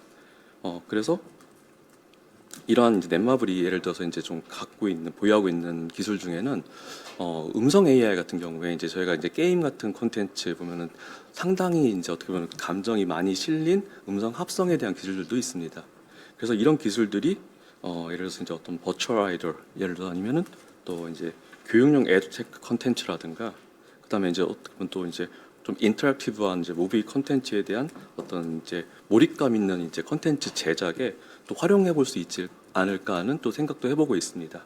그래서 이러한 어떤 기술 공유를 저희 이제 게임에서 어떤 이제 타 이 산업에 대한 사용자 이제 UX에 좀 활용해 볼 수 있다면은 저희 게임과 여타 산업 간의 어떤 좀 이제 되게 높은 수준의 시너지를 만들어 볼 수 있지 않을까라는 고민도 좀 해보고 있습니다. 네. 그리고 저희가 이제 또 한 가지 많은 좀 요즘에 이제 최근에 이런 것도 있었던 것 같습니다. 그 뭐 피지컬 AI 그래서 뭐 우리가 이제 로봇이 이제 어떻게 보면은 이제 뭐 좀 상용화될 것 같으면서 어떻게 보면 이제 어떤 노동 현장에서는 거의 거부감 같은 것들도 많이 있는 것 같은데요. 저희 이제 어떻게 보면 이제 그 게임 업계에서 또 이제 좀 어떤 식으로 이제 그 이 생성형 AI 이제 콘텐츠에 관련된 AI 활용을 좀 보고 있느냐를 좀 공유를 좀 드리자면은 이게 단순히 게임 콘텐츠를 창작하는 게임 에셋을 만드는 어떤 제작자를 대체한다고 보고 있지는 않습니다. 그것보다는 어떻게 보면 앞서 이제 최동현 이제 대표님도 그런 말씀을 해주셨는데 뭔가 우리가 이제 그 게임에 대해서 뭔가 이렇게 좀 기획을 그걸 이제 극대화할 수 있는 어떤 도구로서의 어떤 이제 어떻게 보면 이제 이 생성형 AI를 활용해 볼 수 있는데 그래서 창의성을 어떻게 보면 증폭시키는 협업 도구로서의 좀 이제 그 생성형 AI를 저희는 정의를 좀 하고 있습니다. 그래서 뭐 배경 혹은 UI UX 혹은 이제 캐릭터의 일러스트 등에 대한 사실 이제 내부엔 반복적인 작업들이 많이 있습니다. 그래서 이런 부분들에 필요한 어떤 에셋 제작에 저희가 이제 생성형 AI를 적극적으로 활용하고 있고요. 또한 이제 이런 부분도 있습니다. 이제 창작에 있어서 어떤 콘텐츠 기획과 실제 이제 그 이제 콘텐츠 제작하는 어떤 부서 간에 어떻게 보면 이제 저희가 어떻게 보면 이제 그 협업에 대한 부분도 있습니다. 그래서 이제 예를 들면 뭐냐면은 콘텐츠를 이제 기획하는 분들이 어떻게 보면 아이디어를 조금 더 이제 어떻게 이제 생성형 AI를 가지고 시각화를 합니다. 그러면 이런 부분들을 실제 이제 그 창작자들한테 과거에는 이제 말로써 아니면 그냥 아이디어 스케치로서 전달을 했다면은 실제 조금 더 생성형 AI를 활용해서 시각화된 형태로서의 이제 그 전달을 함으로써 이 콘텐츠에 대한 기획자, 콘텐츠에 대한 제작자 간에 어떻게 보면 이제 좋은 커뮤니케이션 수단으로서도 저희가 이제 AI를 상당히 잘 활용을 하고 있습니다. 그래서 이러한 이제 저희 어떻게 보면 긍정적인 이제 경험을 확산하기 위해서 또 내부에 이제 저희 넷마블 내부에서도 여러 가지 이제 인식 개선에 대한 어떤 교육 프로그램 그다음에 이제 실무 교육 체계들을 좀 마련해 보고 있고요. 그래서 좀 더 이제 어떻게 보면 건전한 건강한 AI 창작 문화를 좀 선도하고 있다고 좀 말씀드릴 수 있을 것 같습니다. 그 다음에 좀 다음으로는 또 이제 지금 오늘의 이제 토론의 한 또 측면이지만 이 AI 이제 기반 이제 콘텐츠 제작에 있어서의 어떻게 보면 좀 법적인 규제 혹은 이제 그런 부분에 대한 것도 말씀을 좀 드려보려고 하는데요. 예를 들면 이제 AI 이제 생성물에 대한 이제 워터마크 이제 그런 부분에 대한 나름의 어떤 규제 샌드박스에 대한 좀 말씀을 좀 드리고 싶습니다. 무슨 얘기냐면은 사실은 이제 AI 이제 생성물에 대한 이제 어떻게 보면 이제 이 표시 의무에 좀 더 많은 취지는 어떤 페이크 뉴스, 가짜 뉴스라든가 이런 페이크 뉴스로 인한 어떤 사회적인 혼란에 대한 어떤 이제 그걸 방지하기 위한 어떤 주 목적으로서의 어떤 생성물 워터마크라고 좀 생각을 많이 합니다. 사실 이제 그런데 저희가 이제 좀 이제 하는 이제 게임 같은 경우는 어떻게 보면 이제 좀 자체로 이제 어떤 이 허구적인 어떻게 보면 이제 창의성이 전제된 가상 세계라고 좀 볼 수 있습니다. 그래서 뭐 게임 내의 어떤 배경이라든가 혹은 이제 우리가 어떤 사물 이런 부분에 대한 어떤 이제 에셋마다 좀 워터마크를 이제 좀 이제 보일 수 있게 뭐 좀 삽입을 한다든가 이제 그런 경우에 있어서는 사실은 허구의 세상이기 때문에 오히려 이런 부분들이 이제 사용자에 대한 어떤 몰입감을 또 저해할 수 있지 않을까 하는 이제 그런 우려들도 좀 이제 좀 생각해 볼 수 있습니다. 따라서 아까 이제 제가 이제 규제 샌드박스라는 말씀을 좀 이제 어떤 키워드로 드렸는데 어떤 이제 이런 컨텐츠의 어떤 특성, 이런 게임 같은 경우는 주로 이제 가상 세계다, 어떤 허구다, 이런 특성들을 좀 생각해서 이제 사용 목적에 따라서 어떤 규제의 수위를 좀 차등하는 어떤 유연성도 좀 필요하다라고 좀 생각해 볼 수 있고요. 그래서 이제 많은 부분들 이제 여기 계신 분들이 공감하는 부분이지만 일률적인 어떤 규제라기보다는 어떤 이제 산업별로의 어떤 특성을 반영하는 어떤 자율적인 어떤 가이드라인, 좀 이제 규제 샌드박스를 통해서 어떤 산업의 창의성을 보호하는 방향으로 좀 이렇게 우리가 많은 논의를 해보면은 좀 좋지 않을까 하는 생각도 좀 갖고 있습니다. 예. 그리고 또 한 가지 더 이제 말씀드릴 부분은 이 부분도 어떻게 보면 이제 앞에서의 이제 송진 센터장님 말씀 주신 부분인데 저희 이제 좋은 이제 이 K 컨텐츠에 대한 어떤 글로벌 확장을 위한 어떤 좀 생각도 좀 해봤습니다. 무슨 얘기냐면은 저희가 이 AI 시대, 생성형 AI 시대에 사실은 데이터라는 측면은 상당히 강한 힘을 갖고 있습니다. 근데 이제 우리 K 컨텐츠가 어떻게 보면 그런 이제 좀 양질의 데이터를 많이 갖고 있죠. 그래서 저희가 이제 글로벌 어떤 이제 경쟁력을 지속하기 위해서 이런 양질의 데이터를 어떻게 좀 확보할 수 있을까? 그러면서 사실 데이터를 확보하는 것도 중요하지만 사실 그런 좋은 데이터에 대한 어떤 라이센스를 우리가 좀 보호를 해주고 이런 것들이 어떻게 보면 이제 우리가 이제 안전한 어떤 유통 생태계 안에서 자유롭게 우리가 좀 확산을 해볼 수 있다고 하면은 어떤 콘텐츠의 IP를 우리가 생성형 AI에 어떻게 보면 좀 더 적극적으로 활용할 수 있지 않을까 하는 생각을 좀 해보고 있고요. 이런 부분을 위해서는 사실은 우리가 이제 자선에 의해서 어떻게 보면 콘텐츠를 어떻게 보면 뭐 공유해 주시면 좋겠다 그런 것보다는 좀 더 합리적인 우리가 양질의 콘텐츠를 갖고 있고 그 양질의 콘텐츠에 대한 어떤 좀 구체적인 보상 체계 그리고 또 이제 그걸 보호할 수 있는 어떤 가이드라인을 좀 마련할 수 있다면은 창작에 있어서도 가속화 그리고 그런 이제 어떤 이제 이 좋은 K 콘텐츠 데이터를 또 이제 생성형 AI에 활용할 수 있는 부분에서의 어떻게 보면 좀 좋은 시너지도 이를 가지고 갈 수 있지 않을까라는 좀 고민도 합니다. 하나의 어떻게 보면 이게 어떻게 보면 K 콘텐츠 IP에 대한 나름의 이제 마켓플레이스의 어떤 구축이 될 수도 있을 것 같은데요. 여기에서 뭐 그걸 어떻게 보면 뭐 이렇게 구축을 했으면 좋겠다 디테일에 대한 어떤 담론을 얘기하자는 건 아니고요. 이러한 이제 마켓플레이스를 우리가 계속 생각해 봄으로써 이게 만들어졌을 때의 어떤 이제 콘텐츠를 생성하시는 분들 그리고 이걸 활용하려고 하는 물론 저희 같은 이제 어떤 큰 대기업도 있겠지만 혹은 어떤 중소개발사 1인 창작자들 같은 분들도 좀 더 쉽게 양질의 K 콘텐츠에 다가가서 이런 이제 활용을 해서 이제 계속 이제 좀 우리 생성형 AI를 활용해서 지속적으로 이제 콘텐츠를 만들어내고 이것들을 이제 어떻게 보면 좀 계속 이제 우리가 이제 좀 보급을 한다면은 우리 한국이 갖고 있는 대한민국이 갖고 있는 어떻게 보면 이제 K 컨텐츠 생태계 전체에 이 어떤 파이 규모를 키울 수 있지 않을까 하는 생각도 좀 해봤습니다. 네. 예, 제가 갖고 있는 생각은 여기까지로 좀 공유드리겠습니다. 네. 네, 감사합니다. 그 넷마블에서 게임 업계를 대표해서 AI 관련된 활용 지금 어떻게 되고 있고 관련된 좀 정책적으로 해도 아주 구체적인 제안들을 좀 말씀을 해주셔서 정책 설계하는 데 또 도움이 될 수 있지 않을까 그렇게 생각해 봅니다. 다음으로 그 웹툰 애니메이션 관련해서 우리 툰스퀘어 이호영 대표님께서 토론해 주시도록 하겠습니다. 박수 한번 쳐주실까요? 네. 네. 이야기의 힘을 믿는 기업 툰스퀘어 대표입니다. 저는 이제 사실 제가 해왔던 웹툰 관련해서 어떤 일을 해왔는지 좀 설명을 드리면 좋을 것 같은데, 사실 처음에 이제 스테이블 디퓨전 기술이 나오고 영상의 시대가 오기 전에 이미지 한 장을 만드는 시간이 되게 3초 내로 뭐 한두 시간, 길어야 한 달, 하루 걸리던 이미지 생성을 한 장 만들던 시기가 2022년도에 한 2초 만에, 3초 만에 생성되는 시기가 왔었어요. 그래서 그게 스테이블 디퓨전 방식의 논문을 보니 입자 방식으로 만들어진다라고 해서 그러면 일관성은 당연히 안 되겠네라는 거는 이해하게 됐고, 논문에도 게재가 되어 있었습니다. 그래서 테스트했던 게 웹소설 표지였었어요. 처음에는 이걸 활용해서 돈을 벌 수 있으려면은 웹소설 표지로 돈을 벌자. 그래서 웹소설 표지로 좀 돈을 벌었었고요.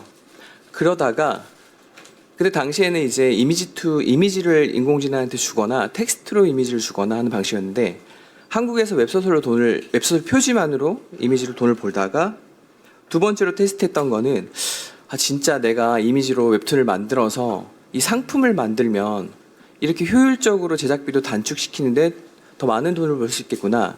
솔직히 주 1회 연재하기에 되게 힘드시거든요, 작가님들이.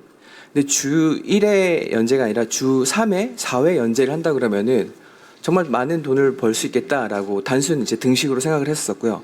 근데 여기에서 좀 쟁점은 한국에서 테스트는 못 했었어요. 당시에 2022년도에 만든 작품들이 20작품 있었는데, 그래서 제가 뭘 했냐면은 일본과 미국의 지사 설립을 검토를 했고, 미국의 지사 설립을 먼저 해서 미국 유통을 먼저 합니다. 이때 들어간 비용들은 되게 많이 들었어요.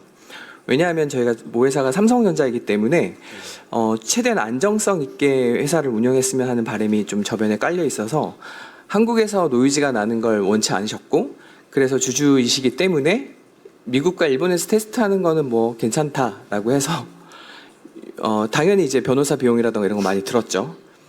그리고 나서 20작품을 만들었는데 번역 비용도 들었고요. 근데 당시 그래도 많이 비용을 아꼈던 거는 인공지능으로 만들었기 때문에 비용을 엄청 많이는 절감은 안 됐고요. 왜냐하면은 뒤에 후보정이라든가 작가님들이 더 많이 고생하셨어요. 원하는 이미지대로 안 나오기 때문에 다시 뒤에서 진짜 상품화 수준이에요. for fun이 아니라 상품화 수준, 유통 가능한 플랫폼 수준으로 작가님들이 보다가 작붕이 되면 안 되거든요. 다 바운스 레이트에서 이탈하거든요. 1화를 보고 2화를 볼 때 이 감정선이 유지가 돼야 되기 때문에 이걸 다 얼굴을 리터칭을 하신 거예요.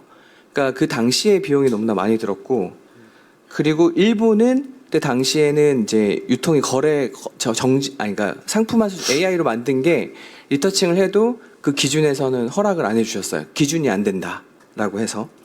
그래서 일본에서도 그런 이제 비용이라던가 이런 게 되게 많이 들어갔고요. 변호사 검토라던가 플랫폼에 의뢰하고 번역 비용이나 이런 것들이 되게 많이 들었었고요. 그래서 이걸 말씀드리는 이유는 만약에 샌드박스나 이런 것들이 만약에 이제 어떤 특정 집단들에게 테스트할 수 있었으면 되게 좋았겠다. 지금에 와서 생각을 해보는 거고요. 왜냐하면 그때 당시에는 생각을 못했었습니다. 근데 이제 그런 것들이 막연히 되게 불안했고요. 저희 체급에서도 저희 체급 기업이 법적으로 뭐 행정이나 민사 소송이 들어왔을 경우에 감당할 수 있는 그런 체급이 아니었기 때문에 그런 것들을 도전하는 것도 좀 겁을 내고 있었던 당시에 2022년도에. 올해 이제 저희가 또 접근하고 있는 방식은 뭐냐면은 올해 1월에 3개월 정도 3명이 웹툰을 만들어서 일본 라인 망가의 웹툰을 출시를 했어요. 그리고 저희는 다 밝혔죠. 그 제작사에게 네이버 웹툰이라던가 현재 돌아가고 있는 이제 플랫폼사에서는 AI 작품을 받아주진 않아요. 그게 한번 예전에 이슈가 됐던 적이 있어서 받아주진 않지만 근데 이제 공식적으로는 받아주지 않지만 이제 뭐 비공식적으로는 재미만 있으면 이제는 뭐 받아주겠다라는 이제 암암리의 그런 거래들이 이루어지고 있는데 작가님들도 AI 효능감을 아시기 때문에 잘 쓰십니다. 잘 쓰시고 그걸 굳이 밝히지는 않으세요. 근데 이제 올해 1월부터 기본법 발행되고 나서는 이제 표기의 의무가 있기 때문에 밝히실 거라고 생각을 하고 있습니다. 근데 아직까지 계도 기간이 1년 있으니까 추이를 보고 있고요. 저희는 이 기본법 때문에 저희가 해당하는 그 사망이나 사항에 해당하는 기업이기 때문에 저작 툴도 공급을 하고 있고 그걸 만들어서 IP로도 유통을 하고 있기 때문에 두 개가 다 기본법에 걸린다라기보다는 그 해당하는 기업이기 때문에 원래대로라면 1년에 한 번 정도 텀즈 앤 유즈라고 해서 이용 약관을 업데이트하면 되는데 한 12번 정도 업데이트를 해가지고 계속 이제 업데이트를 하고 있고요. 그리고 스크롤해서 맨 밑에 혹은 제일 위에 AI로 만든 작품입니다를 띄우고 있어요. 네, 그렇게 해서 국내는 그렇게 진행을 하고 있고요. 근데 그걸 띄우고 나서 우려를 했는데 생각보다 그렇게 뭐 유저들이 이탈하거나 그러진 않으세요. 그냥 재밌으면 계속 보시는 거고요. 그래서 크게 막 영향을 미치거나 그런 거는 웹툰 분야는 아닌 것 같다라는 생각을 했고요. 그리고 이제 두 번째로는 제가 말씀드리고 싶었던 부분은 작가님들한테 AI를 좀 같이 씁시다라고 했었을 때는 작가님들이 되게 거부하셨어요. 아까 말씀하신 송진 센터장님 말씀하신 것처럼 내 스타일 학습되는 거 아니에요라고 이렇게 2022년, 23년도에 그렇다가 이제 올해 와서는 이제 저희가 했던 것 중에 이제 프라우스 그 원수연 작가님의 프라우스에 그 송혜교랑 비 나오는 그 작품을 저희가 리메이크 작업을 했는데 이제 스타일에 대한 화풍은 원래 저작권법으로 보호받지를 못하지만은 그래도 브랜딩으로서의 화풍이 되게 중요한데 작가님들도 내 화풍 학습해서 내 거 만들 수 있게끔 도와주세요라고 하는 게 정말 많이 늘었어요. 그래서 효율적인 거를 아시게 된 작가님들이 올해부터 되게 많이 문의를 해주시고요. 그게 되는 게 왜 중요하냐면은 이제 모르던 내용들이 점점적으로 알게 되시면서 사고의 전환도 일어나시고 작가님들도 많이 깨어나시고 계신 것 같아요. 이게 근데 더 내년엔 더 그럴 거고 올해 말에는 더 그럴 거라고 생각하고 있고요. 그래서 저희가 지금 하고 있는 것도 교육 사업이 하나의 파트가 있기 때문에 저희가 지금 대학 교육 사업을 하면서도 지금 기준은 웹툰 학과 학생들이 AI를 배우면 훨씬 잘해요.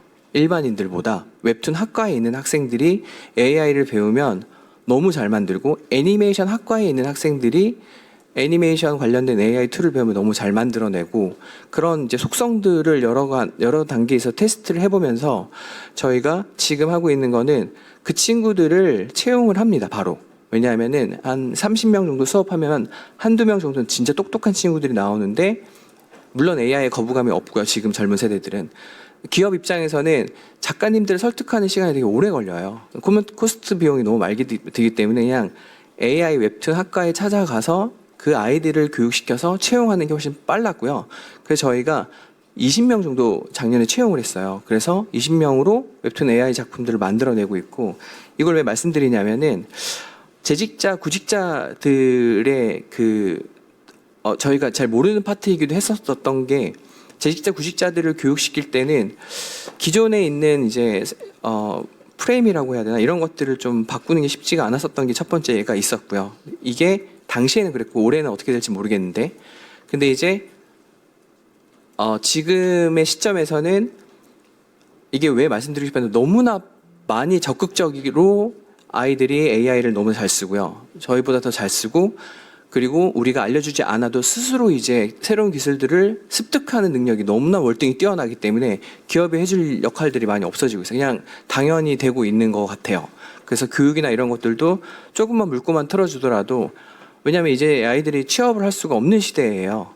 그렇기 때문에 1인 크리에이터 시장이 반드시 아이들도 다 도전하고 있고 유튜버 해야 되는 거, 쇼폼 해야 되는 거 당연히 다 알고 있고 그래서 자기네가 살 길을 찾기 위해서 AI를 배워야 된다라고 생각을 하고 있더라고요. 그래서 그런 부분에서 교육이나 이런 부분들이 좀 많이 아까 말씀드렸던 그 송민 센터장님의 공감했던 부분이 애들이 50% 이상 그 저작 툴 비용 월 20만 원씩 내야지 기본적으로 수업이 가능한데 그런 비용들을 이제 좀 많이 좀 제도나 정책적으로 지원이 된다면 물론 여러 방면에서 지원해주고 있는 걸로 알고 있고 이런 게 아직까지는 솔직히 말씀하면 특적 대학들만 들어가지 지방 대학들까지는 많이 안 내려가고 있거든요. 그런 것들이 좀 많이 보급화되면 좋겠다. 그리고 끝으로 이제 중소 스타트업 친화적 접근은 요거는 이제 저희가 지금 테스트를 해보고 있는데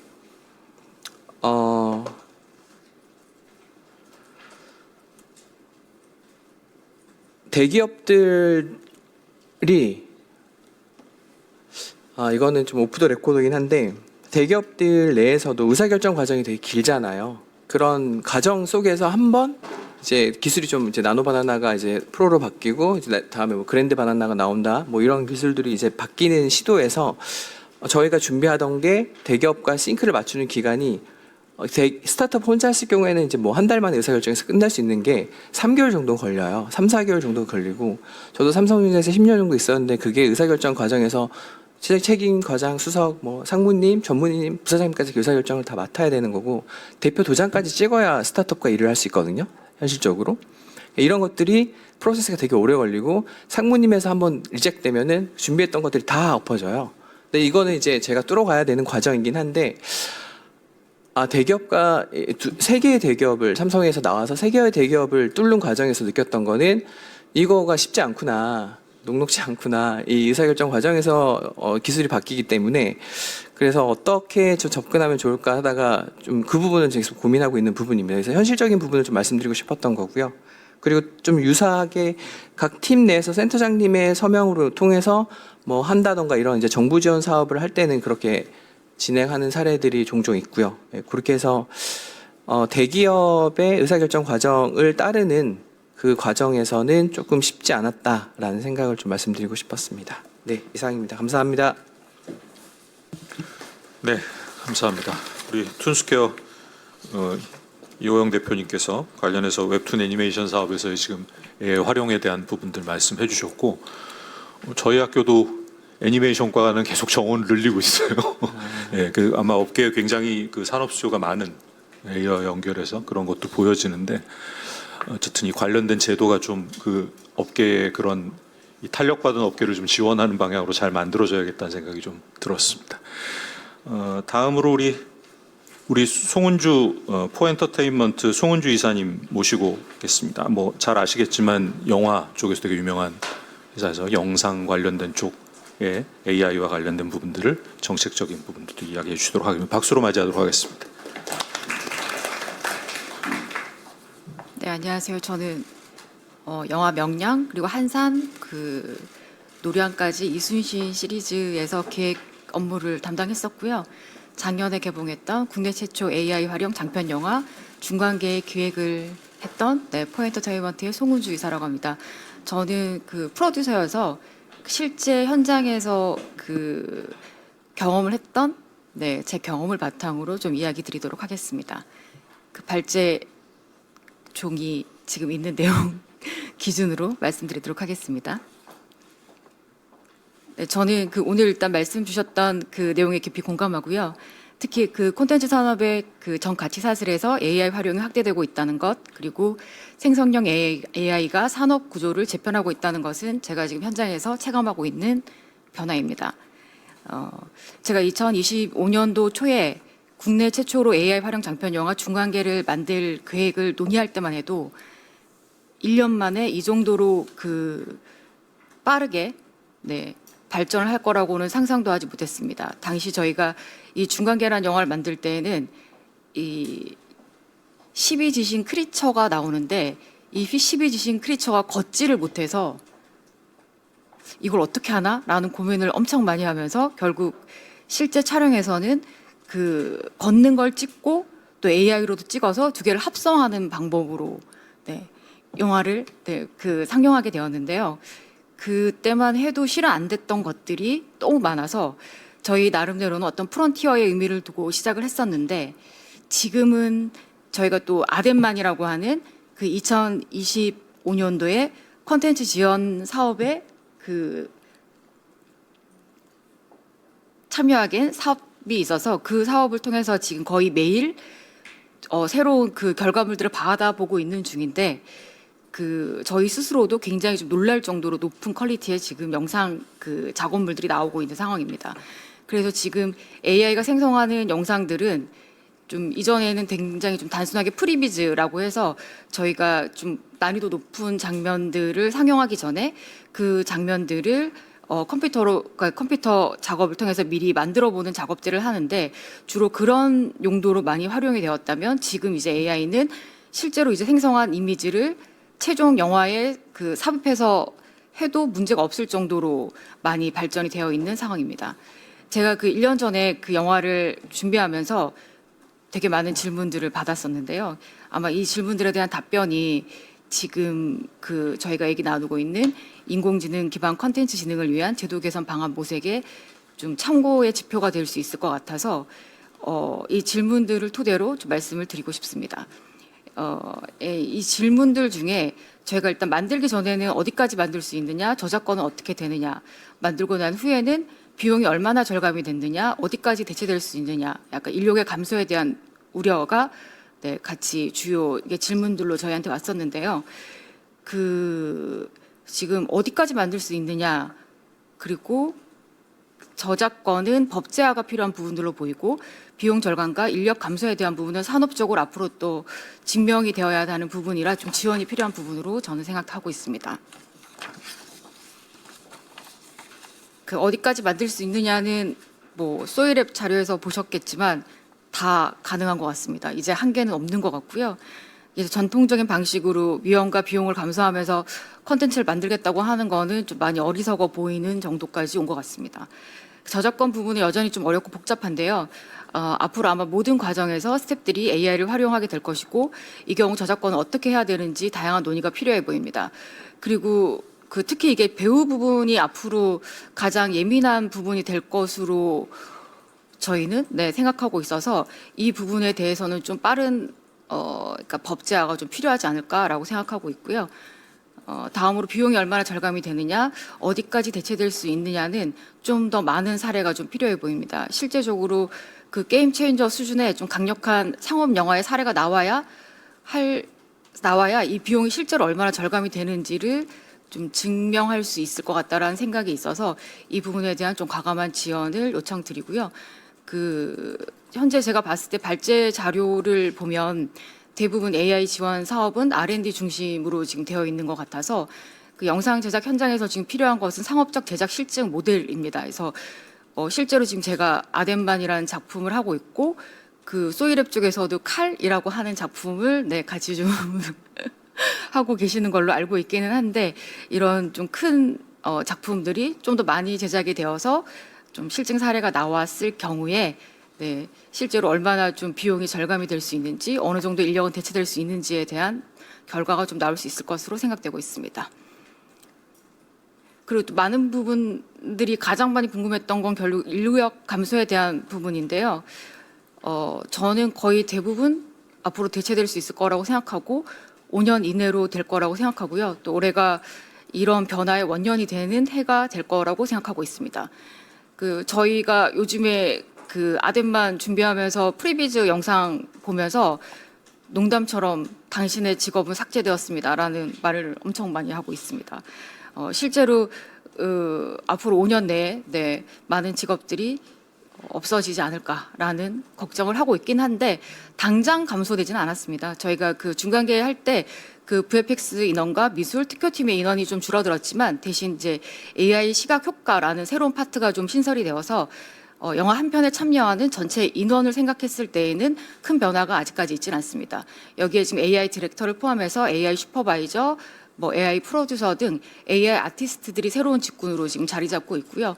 아직까지는 없어진 만큼 새로운 일자리가 생긴 것이어서 이 부분의 변화는 앞으로 좀 눈여겨봐야 할 것으로 생각됩니다. 그리고 발제에서도 리스킬링이 좀 강조가 되었는데 실제로 영화 현장에서는 미술팀 인력들 중 일부는 AI팀으로 많이 넘어가고 있고 VFX 즉 시각효과 쪽에 있는 인력 역시 시대의 흐름에 따라 지금 AI팀으로 이동하고 있는 상황입니다. 끝으로 발제 자료에서도 뭐 말씀하셨던 것처럼 AI는 결국 선택과 설계의 기술입니다. 현재 교육은 주로 툴 사용법, 프롬프터 작성법에 머무르고 있는데 영상 사업에 필요한 것은 AI 기반 파이프라인의 설계 역량, 즉 제작 구조 통합 역량이고요. 이게 뭐 더 나가면 글로벌 멀티 버전 전략 설계 능력까지를 포함할 수 있을 것 같습니다. 이것을 위해서는 반드시 상업적인 작품을 실제로 만들어서 유통하는 것까지의 전 과정을 경험하는 것이 중요하다고 생각합니다. 앞으로 영상 콘텐츠를 만드는 방식이 이 전통적인 방식과 AI를 활용하는 새로운 방식으로 나뉠 것이라고 생각되고 그 변화는 생각보다 더 빠르게 올 것으로 보이고 상업 영화의 경우에는 결국 상업성을 담보해야 되기 때문에 비용을 절감하는 쪽으로 발전할 수밖에 없을 것입니다. 그래서 AI 콘텐츠의 뭐 제작이 이제 필수가 되는 상황이 올 것으로 생각하고 있습니다. AI는 더 이상 보조 수단이 아니라 기획, 제작, 유통 전 과정을 다시 설계하는 기술이라고 할 수 있습니다. 그래서 인공지능 기반 콘텐츠 진흥을 위한 제도 개선 방안은 좀 더 빠르게 세분화, 유연화돼야 된다고 생각하고 있습니다. 영상 산업은 이미 변화하고 있습니다. 아까 이준호 교수님께서도 말씀해 주셨는데 항상 법이 가장 느리다. 그래서 제도가 그 어느 때보다도 좀 빠른 속도를 내서 저희 산업을 좀 따라와 줬으면 하는 바람을 가지고 있습니다. 감사합니다. 네, 감사합니다. 영상 산업에서 현장에서의 AI 활용에 대한 말씀과 함께 정책적으로 좀 더 빠르게 또 세분화 유연화 될 필요가 있다라는 의견을 우리 송은 주지사님께서 주셨습니다. 다음으로 우리 뉴튼의 이종필 대표님께서 아마 그 음악 쪽 관련된 부분을 대표해 주셨을 텐데 이게 좌장을 하면 좋은 게 토론문을 미리 주거든요. 제가 검토를 쭉 해보니까 AI와 컨텐츠 전반에 대한 좀 이야기들을 정리를 해주셔서 관련된 정책적인 제안이나 의견에 대한 부분들을 접하도록 하겠습니다. 부탁드립니다. 박수 맞이하겠습니다. 네.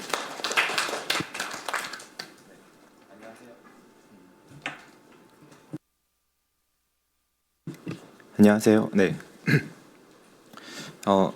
저희 음악 산업 쪽에서 음악 저작권이나 그 라이선싱이나 아니면 AI에 대해서 정산 구조까지 이루어지는 국제 공조가 지금 어떻게 이루어지고 있는지를 먼저 말씀드리고 그게 콘텐츠 산업에 적용될 수 있는 부분이나 또 고려해보면 좋을 부분을 이제 차례차례 말씀드리도록 하겠습니다.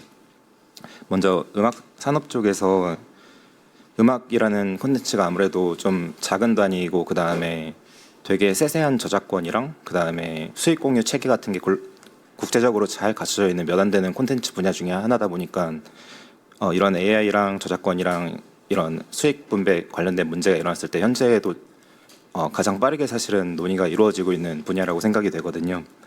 이런 변화를 과거에도 예를 들면 예전에 그 P2P 서비스들이 활발하게 이용될 때 스트리밍으로 넘어오는 것도 음악 산업에 사실은 먼저 그 체제가 만들어지고 그게 이제 뭐 영상 스트리밍이나 막 다른 쪽으로 비슷하게 퍼져나갈 수 있었던 게 음악이 어떻게 보면 되게 가벼운 콘텐츠이기도 하고 또 여러 실험들을 해볼 수 있는 기반이 있어서 사실 그랬던 거거든요. 그래서 저희 산업에서는 사실 지금의 AI 콘텐츠들이 유통되는 형태나 이런 거를 예전에 뭐 다운로드로 음악을 서로 공유하던 시절이랑 유사하게 생각하는 측면도 있어요. 그래서 그 당시를 생각해 보면 누구나 그냥 음악을 무료로 다운로드하고 자기 MP3 플레이어 다운받은 다음에 이렇게 청취하는 형태로 이용을 하였었는데 그거를 좀 더 이제 산업적으로 좋은 구조로 만들기 위해서 스트리밍 형태의 서비스 체제를 만들고 그걸 이제 국제 공조도 이루고 그 다음에 거기에 따르는 이제 경제 모델도 확립해가면서 음악 산업이 되게 위축됐다가 다시 커질 수 있는 계기가 되었습니다. AI 산업에서도 이런 저작권이랑 그 다음에 수익 배분 같은 게 AI 시대에도 잘 이루어질 수 있는 현재 체제에 대한 논의가 정말 막 한두 달 정도 전부터 활발하게 이루어지고 있는데요.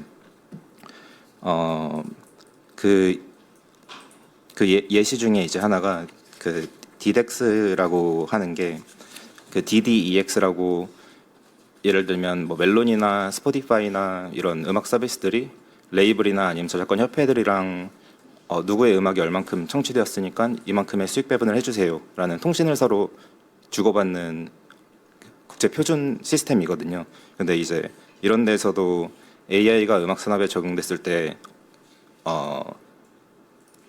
그 AI 이용량을 어떻게 하면은 이런 통신 구조에서 잘 반영을 해서 수익 공유까지 이루어질 수 있게 하는지에 대한 논의를 해서 그걸 이제 표준화까지 진행을 하고 있습니다. 그래서 이런 곳에서 지금 그 항목을 이제 짠 게 크게 4가지였거든요. 그래서 이제 하나가 카피라이터빌리티, 그래서 저작권을 어디까지 일단은 할당해 줄 것인가. 근데 일단 기본 논리는 되게 단순합니다. 그냥 음악 저작권은 사실 그냥 이렇게 통으로 저작권이 그러니까 관리되거나 이런 차원보다는 뭐 음악 작곡을 한 사람, 그 다음에 뭐 노래를 한 사람, 그 다음에 편곡을 한 사람, 이렇게 사실 세분화돼 있으니까 거기에 특정 영역에 대해서 AI가 기여를 했으면 거기는 그냥 X.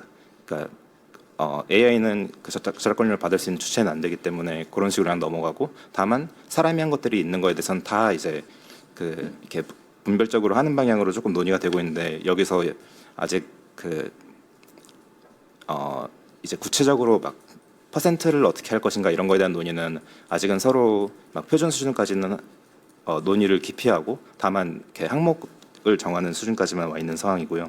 그 다음에 라벨링 쪽은 우리나라 그 AI 기본법이나 혹은 그 EU AI 액트처럼 일단 출실 표시를 명확하게 하는 쪽으로 대부분이 다 수렴을 잘 하고 있는 것으로 저희는 보고 있고요. 그 다음에 이제 남은 게 2개가 어트리뷰션이랑 라이센싱인데, 어트리뷰션은 이 사실 오늘 말씀드리고자 하는 부분 중에 중요한 부분 중에 하나인데, 음악으로 예시를 들어드리면은 어떤 음악을 생성을 하면 그 음악의 생성에 기여한 원 저작물을 추적해서 수익 공유까지 해준다라는 개념이고, 이거를 저희가 조금 더 이렇게 와닿게 다른 분야로 빗대어 해석하면은 그 오픈 AI가 지브리 스튜디오 캐릭터들을 이렇게 만든 케이스나 아니면 근래에 그 시덴스가 디즈니 캐릭터 이렇게 하듯이 이렇게 어떤 생성물에 이미 IP 있는 것들이 사용됐을 때 그 원 IP들에 대해서 사실 추적을 하고 수익 배분을 할 수 있는 게 시스템적으로는 지금 가능하다고 기술적으로는 제한이 되고 있거든요. 그래서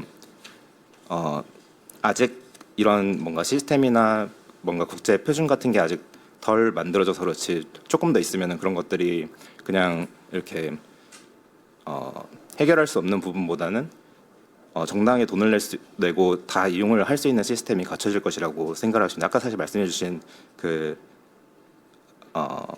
IP 에셋 마켓플레이스 이런 개념이랑도 사실 다 있는 거기도 하고요. 그리고 이제 라이센싱 쪽은 만약에 이런 어트리뷰션 시스템이 갖춰진다라고 상상을 해보면 IP들이 다 2차 창작으로 자유롭게 확산할 수 있는 시스템이 갖춰지는 건데, 그랬을 때 그 IP 권리자들이 이제 아무리 이렇게 좋은 유통 시스템들이 AI 유통 시스템을 만들어진다 하더라도 그냥 다 이용하기 항상 이렇게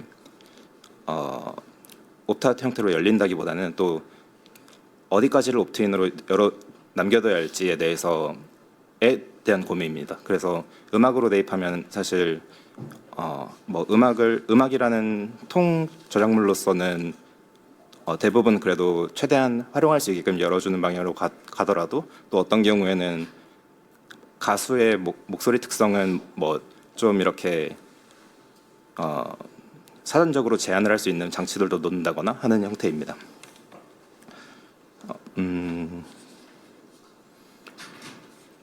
네, 그리고 어트리뷰션도 사실 조금 더 자세히 보면은 이게 그 학습 단계에서의 어트리뷰션이랑 추론 단계에서 어트리뷰션 2가지로 나눌 수가 있는데요. 근데 아까 이제 사실 디즈니 캐릭터로 얘기하는 게 조금 더 편하긴 해서 어떤 캐릭터의 2차 창작물을 막 만들었다고 상상을 했을 때 사실 여기에는 2가지 단계의 그 원천 IP가 사용된 것입니다. 하나는 그 생성할 단계에서 이렇게 예를 들면 미키마우스였다. 그러면 미키마우스를 바로 참조한 거기 때문에 그 추론 단계에서의 어트리뷰션이 한번 발생을 한 거고요. 그 다음에 또 하나는 이 애초에 모델 자체가 그 미키마우스 캐릭터를 이제 학습을 해서 좀 더 잘 나오는 것도 있기 때문에 학습 단계에서의 어트리뷰션도 존재를 하게 됩니다. 근데 이제 이런 거는 사실 각각 나눠서 또 뭐 배분 비율이나 혹은 어디까지 정산을 해줄지에 대해서 논의가 필요한 영역이라고 생각을 하고 있고요. 그래서 이제 저희에 대해서 말씀을 드리면 저희는 사실 그 디덱스 음악 표준통신 프로토콜 논의에 그 AI 워킹그룹 쪽에 참여를 해서 현재 이런 어트리뷰션이랑 카피라이터빌리티 부분에 그 표준 논의에 직접 참여를 하고 있거든요. 그래서 여기에 참여하는 사실은 회사들이 뭐 스포티파이, 유니버셜 뮤직 이런 저희가 이름 들으면 다 알 회사들이 한 10군데가 존재하고 이름 모를 회사가 딱 2개 존재하는데 그 중에 하나가 저희입니다. 그래서 저희가 여기서 저희는 이제 그 어트리뷰션 기술을 사실은 음악 쪽에서 굉장히 신뢰도 있게 쓸 수 있는 기술을 만들어서 여기에 참여할 수 있게 되었고 또 이 기술을 활용해서 지금 현재 예를 들면 K-팝 아티스트나 이런 아티스트의 음악을 사용자들이 2차 창작을 되게 활발히 하고 또 이제 그렇게 2차 창작이 이루어지면 그 원 저작자들, 뭐 작곡가나 아티스트 분들한테 그 AI를 통한 활용에 대한 수익 공유가 다 이루어질 수 있는 시스템을 만들고 있습니다. 그래서 우리나라의 경우에도 사실은 제작, 뭐 유통 서비스 이런 콘텐츠의 그 충의가 있다고 했을 때 사실 아무래도 이제 그 팬 경험이나 그 이 K-팝이라는 경험이 이제 맞물렸을 때 이런 2차 창작 관련해서 콘텐츠 분야에서 특히 AI로 활용해서 사실 할 수 있는 게 많이 있을 거라고 생각을 하고요. 그런 차원에서 뭐 프로슈머라는 개념도 사실은 많이 등장할 수 있을 것 같고 아마 올해부터가 이런 2차 창작 콘텐츠를 AI로 되게 공정하고 자유롭게 활용할 수 있는 시스템들이 많이 나와서 퍼질 수 있는 해가 될 것이라고 생각을 하고 있습니다. 네, 여기까지 말씀드리도록 하겠습니다. 네, 감사합니다. 약간 전문 용어를 섞어서 설명해 주셔가지고 제가 다시 요약해서 말씀드리긴 좀 어렵지만 어쨌든 관련해서 AI와 관련된 부분들이 지금 어떻게 이 컨텐츠 산업에서 전반적으로 좀 활용되고 있고 거기서 어떤 부분들을 좀 저희가 짚어봐야 되는지에 대해서 말씀을 해주셨습니다. 굉장히 좀 곤란하실 것 같은데 늘 마지막에 업계 얘기를 다 듣고 이제 정리해서 그래서 우리는 어떻게 하려고 합니다 이렇게 말씀하시기가 좀 부담스러울 것 같은데 우리 문체부에서 오신 이영민 과장님 말씀을 듣도록 하겠습니다. 박수로 맞이하겠습니다. 예, 소개받은 문체부 문화산업정책과장 이영민입니다. 먼저 이제 발제해주신 소희립 최동현 대표님, 손진원 송진 센터장님 그리고 각 분야별 토론자분들께 감사 말씀드리겠습니다. 앞서 말씀하신 것처럼 AI 기술이 게임부터 음악까지 전 콘텐츠 생성 단계에서 활용되면서 기업 측면에서는 제작 효율화 그리고 이용자 측면에서는 몰입감을 극대화할 수 있는 새로운 이용 경험을 제공하고 있습니다. 다만 이제 앞서 송진 센터장님 말씀하신 것처럼 AI 활용으로 인해서 일자리 대체 문제 그리고 투명성, 신뢰성 문제 같은 또 다른 이제 우려 사항들도 제기가 되고 있습니다. 이러한 이제 AI 기술 활용의 중요성과 이로 인한 이슈들에 대한 제도적 기반으로 앞서 말씀하신 것처럼 AI 기본법이 최근에 시행이 됐습니다. 콘텐츠 산업과 관련해서는 박성범 팀장님이나 이호영 대표님 말씀해 주신 것처럼 투명성 의무로 인한 표시 의무에 대해서 대상이라든가 방식에 대해서 업계에서도 우려하는 부분이 있었던 것으로 알고 있습니다. 이에 대해서 가계부에서 이제 가이드라인을 준비를 하고 있고 저희도 업계 의견을 수렴해서 적극적으로 콘텐츠의 특성을 고려한 투명성 의무가 과도한 부담이 되지 않을 수 있는 그런 규율 방식이 될 수 있도록 적극적으로 의견을 개진하고 있습니다. 또 앞서 송진 센터장님 말씀해 주신 대로 문체부에서는 콘진원과 함께 콘텐츠 분야 AI 산업 생태계 조성을 위해서 다각적으로 지원을 하고 있습니다. 특히 그 토론자분들께서 교육 사업에 대한 중요성을 많이 말씀을 해주셨습니다. 그래서 문체부에서도 금년부터 AI 분야에 대해서 현업인과 예비 인력을 대상으로 한 별도의 전문 인력 육성 사업을 지원하고 있습니다. 그리고 앞으로도 지속적으로 확대할 계획으로 있고 또 구독료 부분도 말씀 주셨는데요. 사실 게임 분야는 금년부터 구독료 지원 사업을 저희가 신설을 했습니다. 네, 이 부분이 또 교육 사업과 또 연계될 수 있도록 좀 저희도 지원하는 방식을 검토해 보도록 하겠습니다. 또 앞서 송은주 이사님께서 R&D 지원의 상업적 제작 실증 모델 지원과 관련해서 이제 필요성에 대해서 말씀을 주셨습니다. 저희 문체부와 콘진원에서도 기업의 수요를 기반으로 해서 AI 콘텐츠 창제작 실증 사업을 추진을 하고 있습니다. 특히 금년부터 영화 쪽에서도 새롭게 제작 지원 사업이 별도 트랙으로 별도 트랙으로 생겼고 앞으로도 확대해 나갈 예정으로 있습니다. 이런 창제적 사업을 통해서 콘텐츠 기업의 AI 활용 수준을 높이고 기존의 그 콘텐츠 범위를 넘어서는 새로운 콘텐츠 장르와 시장이 조성될 수 있도록 조금 더 고려해 보도록 하겠습니다. 그리고 마지막으로 이제 가장 많은 관심이 있으신 부분이 저작권 이슈인 것 같습니다. 그리고 가장 어려운 또 지점인 것 같은데요. 문체부에서는 이제 저희 저작권국과 함께 AI 학습 관련해서 합법적 활용을 촉진하면서 또 창작자분들의 권리 보호를 할 수 있는 저작권 상생 모델 구축을 위한 기반 마련을 위해서도 노력하고 있습니다. AI 학습의 법적 불확실성을 완화할 수 있는 공정 이용 안내서가 곧 발간 예정으로 있습니다. 앞으로도 이제 문체부에서는 이런 불확실성을 줄이고 좀 예측 가능성을 높일 수 있도록 그런 저작권과 권리 관계에 대한 체계를 만들어 가도록 하겠습니다. AI 기술이 굉장히 빠른 속도로 변화를 하고 있고 말씀 주신 것처럼 법이나 제도적 측면이 가장 느리게 따라가는 것 같습니다. 앞으로 조금 더 세심하게 정책과 지원 방식에 대해서 고민을 해서 좀 산업 발전에 있어서 걸림돌이 아닌 좀 촉매제로 활용될 수 있도록 새로운 제도들을 설계해 나가도록 하겠습니다. 마지막으로 저희 문체부에서도 AI 전담과가 곧 3월부터 이제 신설이 됩니다. 그럼 조금 더 속도감 있게 저희가 지원할 수 있을 것으로 생각합니다. 감사합니다. 네, 앞에서 업계에 주신 의견들 다 포함해서 문체부가 어떤 방향으로 지금 고민하고 있는지에 대한 말씀을 우리 영민 과장님 정리해서 해주셨습니다. 원래 저 할당받은 시간이 11시 40분이었는데 좀 전에 저한테 조금 시간을 더 주셔서 예정대로 플로어에서 한두 분 정도 혹시 의견이나 혹시 질문들 있으면 뭐 발제자 혹은 토론자에게 편하게 말씀해 주시면 좋겠습니다.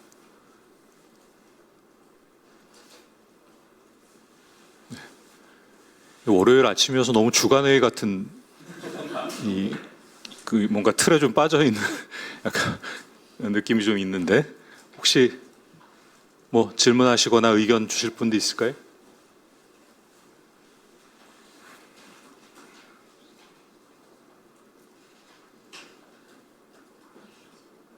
네, 좋습니다. 네, 오늘 좋은 말씀 주셔서 감사하고요. 저는 이데일리 이소연 기자라고 합니다.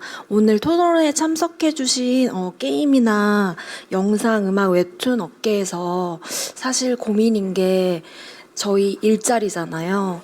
그래서 AI를 해야 된다고 생각하지만 내 일자리가 뺏기지 않을까 이런 우려가 참 많을 것 같은데 이게 비용으로 전환되면은 좀 제작비 절감 효과나 이런 건 충분히 될 수 있을 것 같지만 또 실제로 일하는 사람 입장에서는 그런 좀 두려움이 있을 것 같아요. 그거를 현장에서 어떻게 조율하고 계시는지 각 업계분들의 좀 얘기를 듣고 싶습니다.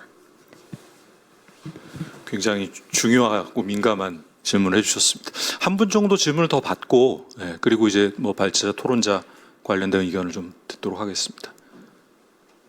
또 혹시 추가적으로 질문해 주실 분 있을까요? 네.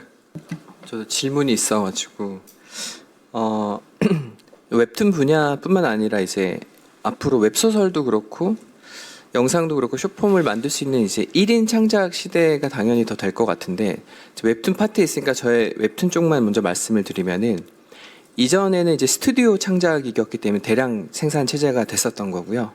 근데 AI가 이제 툴화되고 좀 더 보편화되면은 웹툰 분야 같은 경우에는 사실 작품이 1인 작가의 철학과 자기의 생각이 충분히 녹여 있기 때문에 그게 감동이 있고 그게 이제 엄청난 파급 효과를 미치는 경우의 수가 나오는 거라고 생각을 하고 있어요. 그 작가님, 그러니까 기안84라던가 그 시대 때 맞췄던 그 10대들이 그 작가의 철학이라던가 정말 불완전성에 대한 개성과 철학들이 담겨 있었기 때문에 완벽하지 않아도 되는구나라는 그런 게 코드가 들어갔기 때문에 그 작가들한테 반하고, 그다음에 지금 그런 것들이 많이 없어지긴 했거든요. 스튜디오 창작 체제로 바뀌었기 때문에. 근데 다시 AI 때문에 오고 있는데, 요거를 이제 좀 이제 밑밥으로 먼저 깔고 말씀드렸던 이유가 AI 툴을 쓰는 작가님들을 지원하는 그런 R&D 프로그램, 제작 프로그램이던가 제작 비용비가 많이 늘었으면 좋겠다라는 생각을 많이 하고 있고요.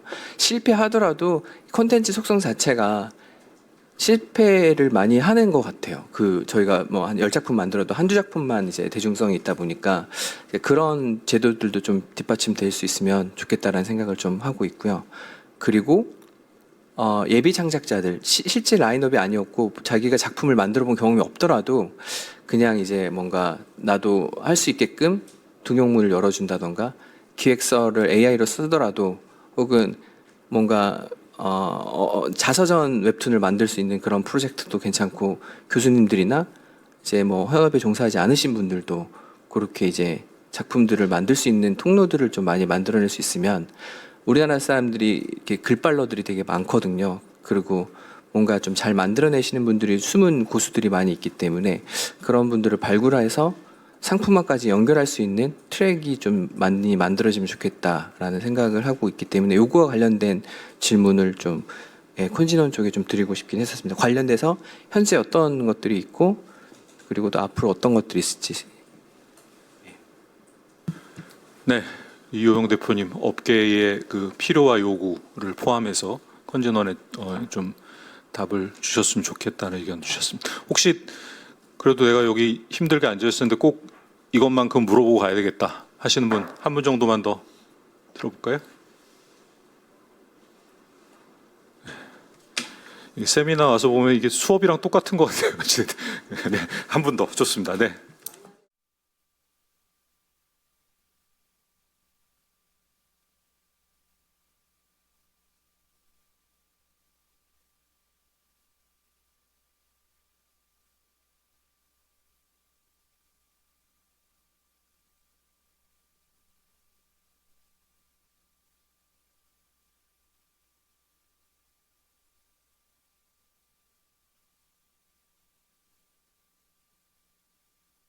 네, 좋습니다. 극공연 예술 분야와 관련된 AI 지원에 대한 얘기해 주셨습니다. 앞에 그 이데일리 이소영 기자님 질문해 주신 일자리 문제는 제 생각엔 최동현 대표님 조금 의견 주시면 좋을 것 같고요. 그다음에 이호영 대표님께서 질의하셨던 웹툰 관련된 AI로 활용한 작가 지원이라든가 이런 관련된 사업, 또 지금 질문해 주신 극공연 예술 분야의 AI 관련된 부분들을 우리 송진 센터장님께서 답을 좀 해주시면 어떨까라는 생각입니다. 네, 그 일자리 관련된 부분에 대한 답은 사실 저는 굉장히 좀 그 긍정적인 코드로 오늘 자리에 임하고 있어서 그 관점으로 말씀을 드려보도록 하겠습니다. 우선 이제 기존에 저희가 운영해 왔던 그 산업의 어떤 구조와 형태는 분명히 변하는 건 맞기 때문에 가장 주목하고 있는 부분들은 그동안 우리가 소비했던 컨텐츠의 형태가 무조건 바뀌게 될 거라는 거거든요. 이미 그 부분들은 이미 너무나 많이 증명이 되었고 검증이 되어 있는 부분이기 때문에 오히려 다른 방향으로 본다면 이제 새롭게 소비되고 있는 컨텐츠 시장은 계속해서 더 커지고 있다라고 보고 있고, 이곳에 저희가 더 많은 어떤 인력들이 투입이 되어야 되는 시점이라고 보고 있습니다. 해서 어떻게 보면 이제 AI가 삶의 일부가 된 그런 새로운 산업 구조가 재편성되었을 때 거기에 맞는 또 저희가 인력 양성을 통해서 새로운 일자리 창출을 더 크게 이뤄내지 않을까라고 생각을 하고요. 물론 AI가 그 안에서 해낼 수 있는 그 역량이 그동안 우리가 생각해왔던 것보다 더 크고 많기 때문에 두려운 부분도 있긴 하지만, 사실상 그동안 우리가 시간이라는 벽으로 넘지 못했던 생산에 대한 어떤 한계가 있었거든요. 그런 부분들이 이제 해소되면서 저희가 좀 더 그 다음 단계 컨텐츠를 만들어내고 또 소비할 수 있는 시장이 더 커지지 않을까라고 답변드리고 싶습니다.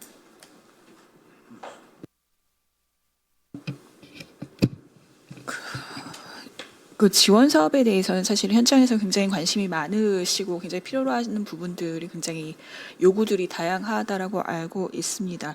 말씀 주신 뭐 제일 대표적으로 웹툰 부분에 있어서 여러 가지 작가 지원, 그다음에 아까 공연 쪽 말씀 주셨는데 사실은 뭐 제가 말씀드리기보다는 문체부에서 말씀 주시는 게 적절하다는 생각은 듭니다만 약간 지원 기관의 특성이나 역할 때문에 약간 벌어지는 이슈라고 생각을 해주셔도 좋을 것 같아요. 근데 기본적으로 제가 알고 있기로는 문체부도 그렇고 컨진원도 그렇고 제가 아까 말씀드린 것처럼 기업 그다음에 창작자들이 모두 이 AI 변환에 대응할 수 있도록 지원하는 것들을 가장 중요한 목표로 삼고 있고 그 안에서 이제 사실 저희 같은 경우는 기업 육성이나 기업 지원들이 사실은 중요한 포인트가 많지만 저희 뭐 만화 웹툰이나 이런 쪽을 통해서 여러 가지 작가 지원들도 이루어지기 때문에 그 부분은 당연히 강화될 수 있으리라고 생각이 되고요. 이제 공연이나 예술 그 뮤지컬 이런 쪽은 사실은 저희가 담당하고 있는 업무 영역은 아니지만 아마 그 영역을 담당하고 있는 기관에서 굉장히 고민을 많이 하고 있을 것이라고 생각이 됩니다. 문체부에서 아마 지원 준비하고 계실 걸로 생각이 됩니다.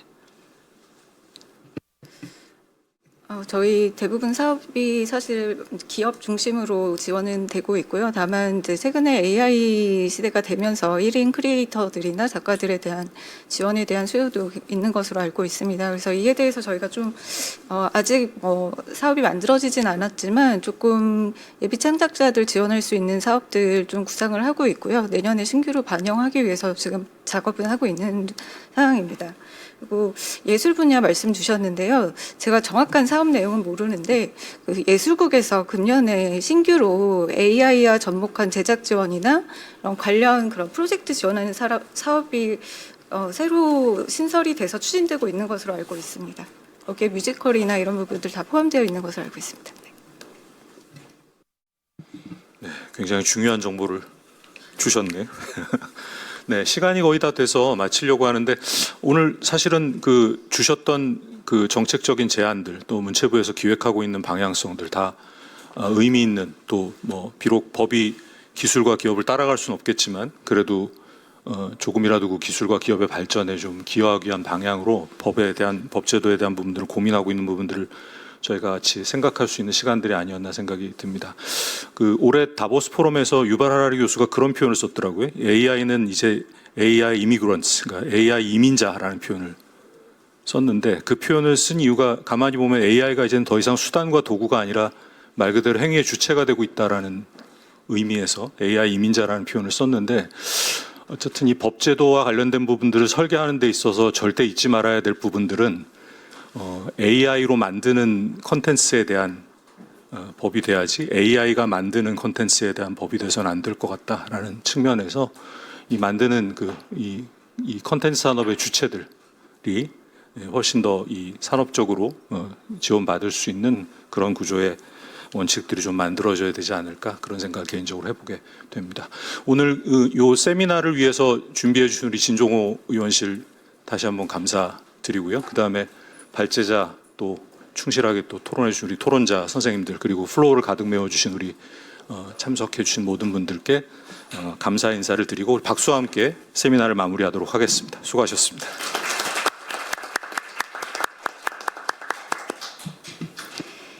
네, 잠시 한 가지 말씀드리면 아직 의원총회가 진행 중이어서 의원님께서 부득이하게 마지막까지 참석을 못하셨습니다. 근데 저희가 논의된 내용을 저희가 잘 보고해서 저희가 전문가분들이랑 함께 제도 개선 잘 해나가도록 하겠습니다. 감사합니다.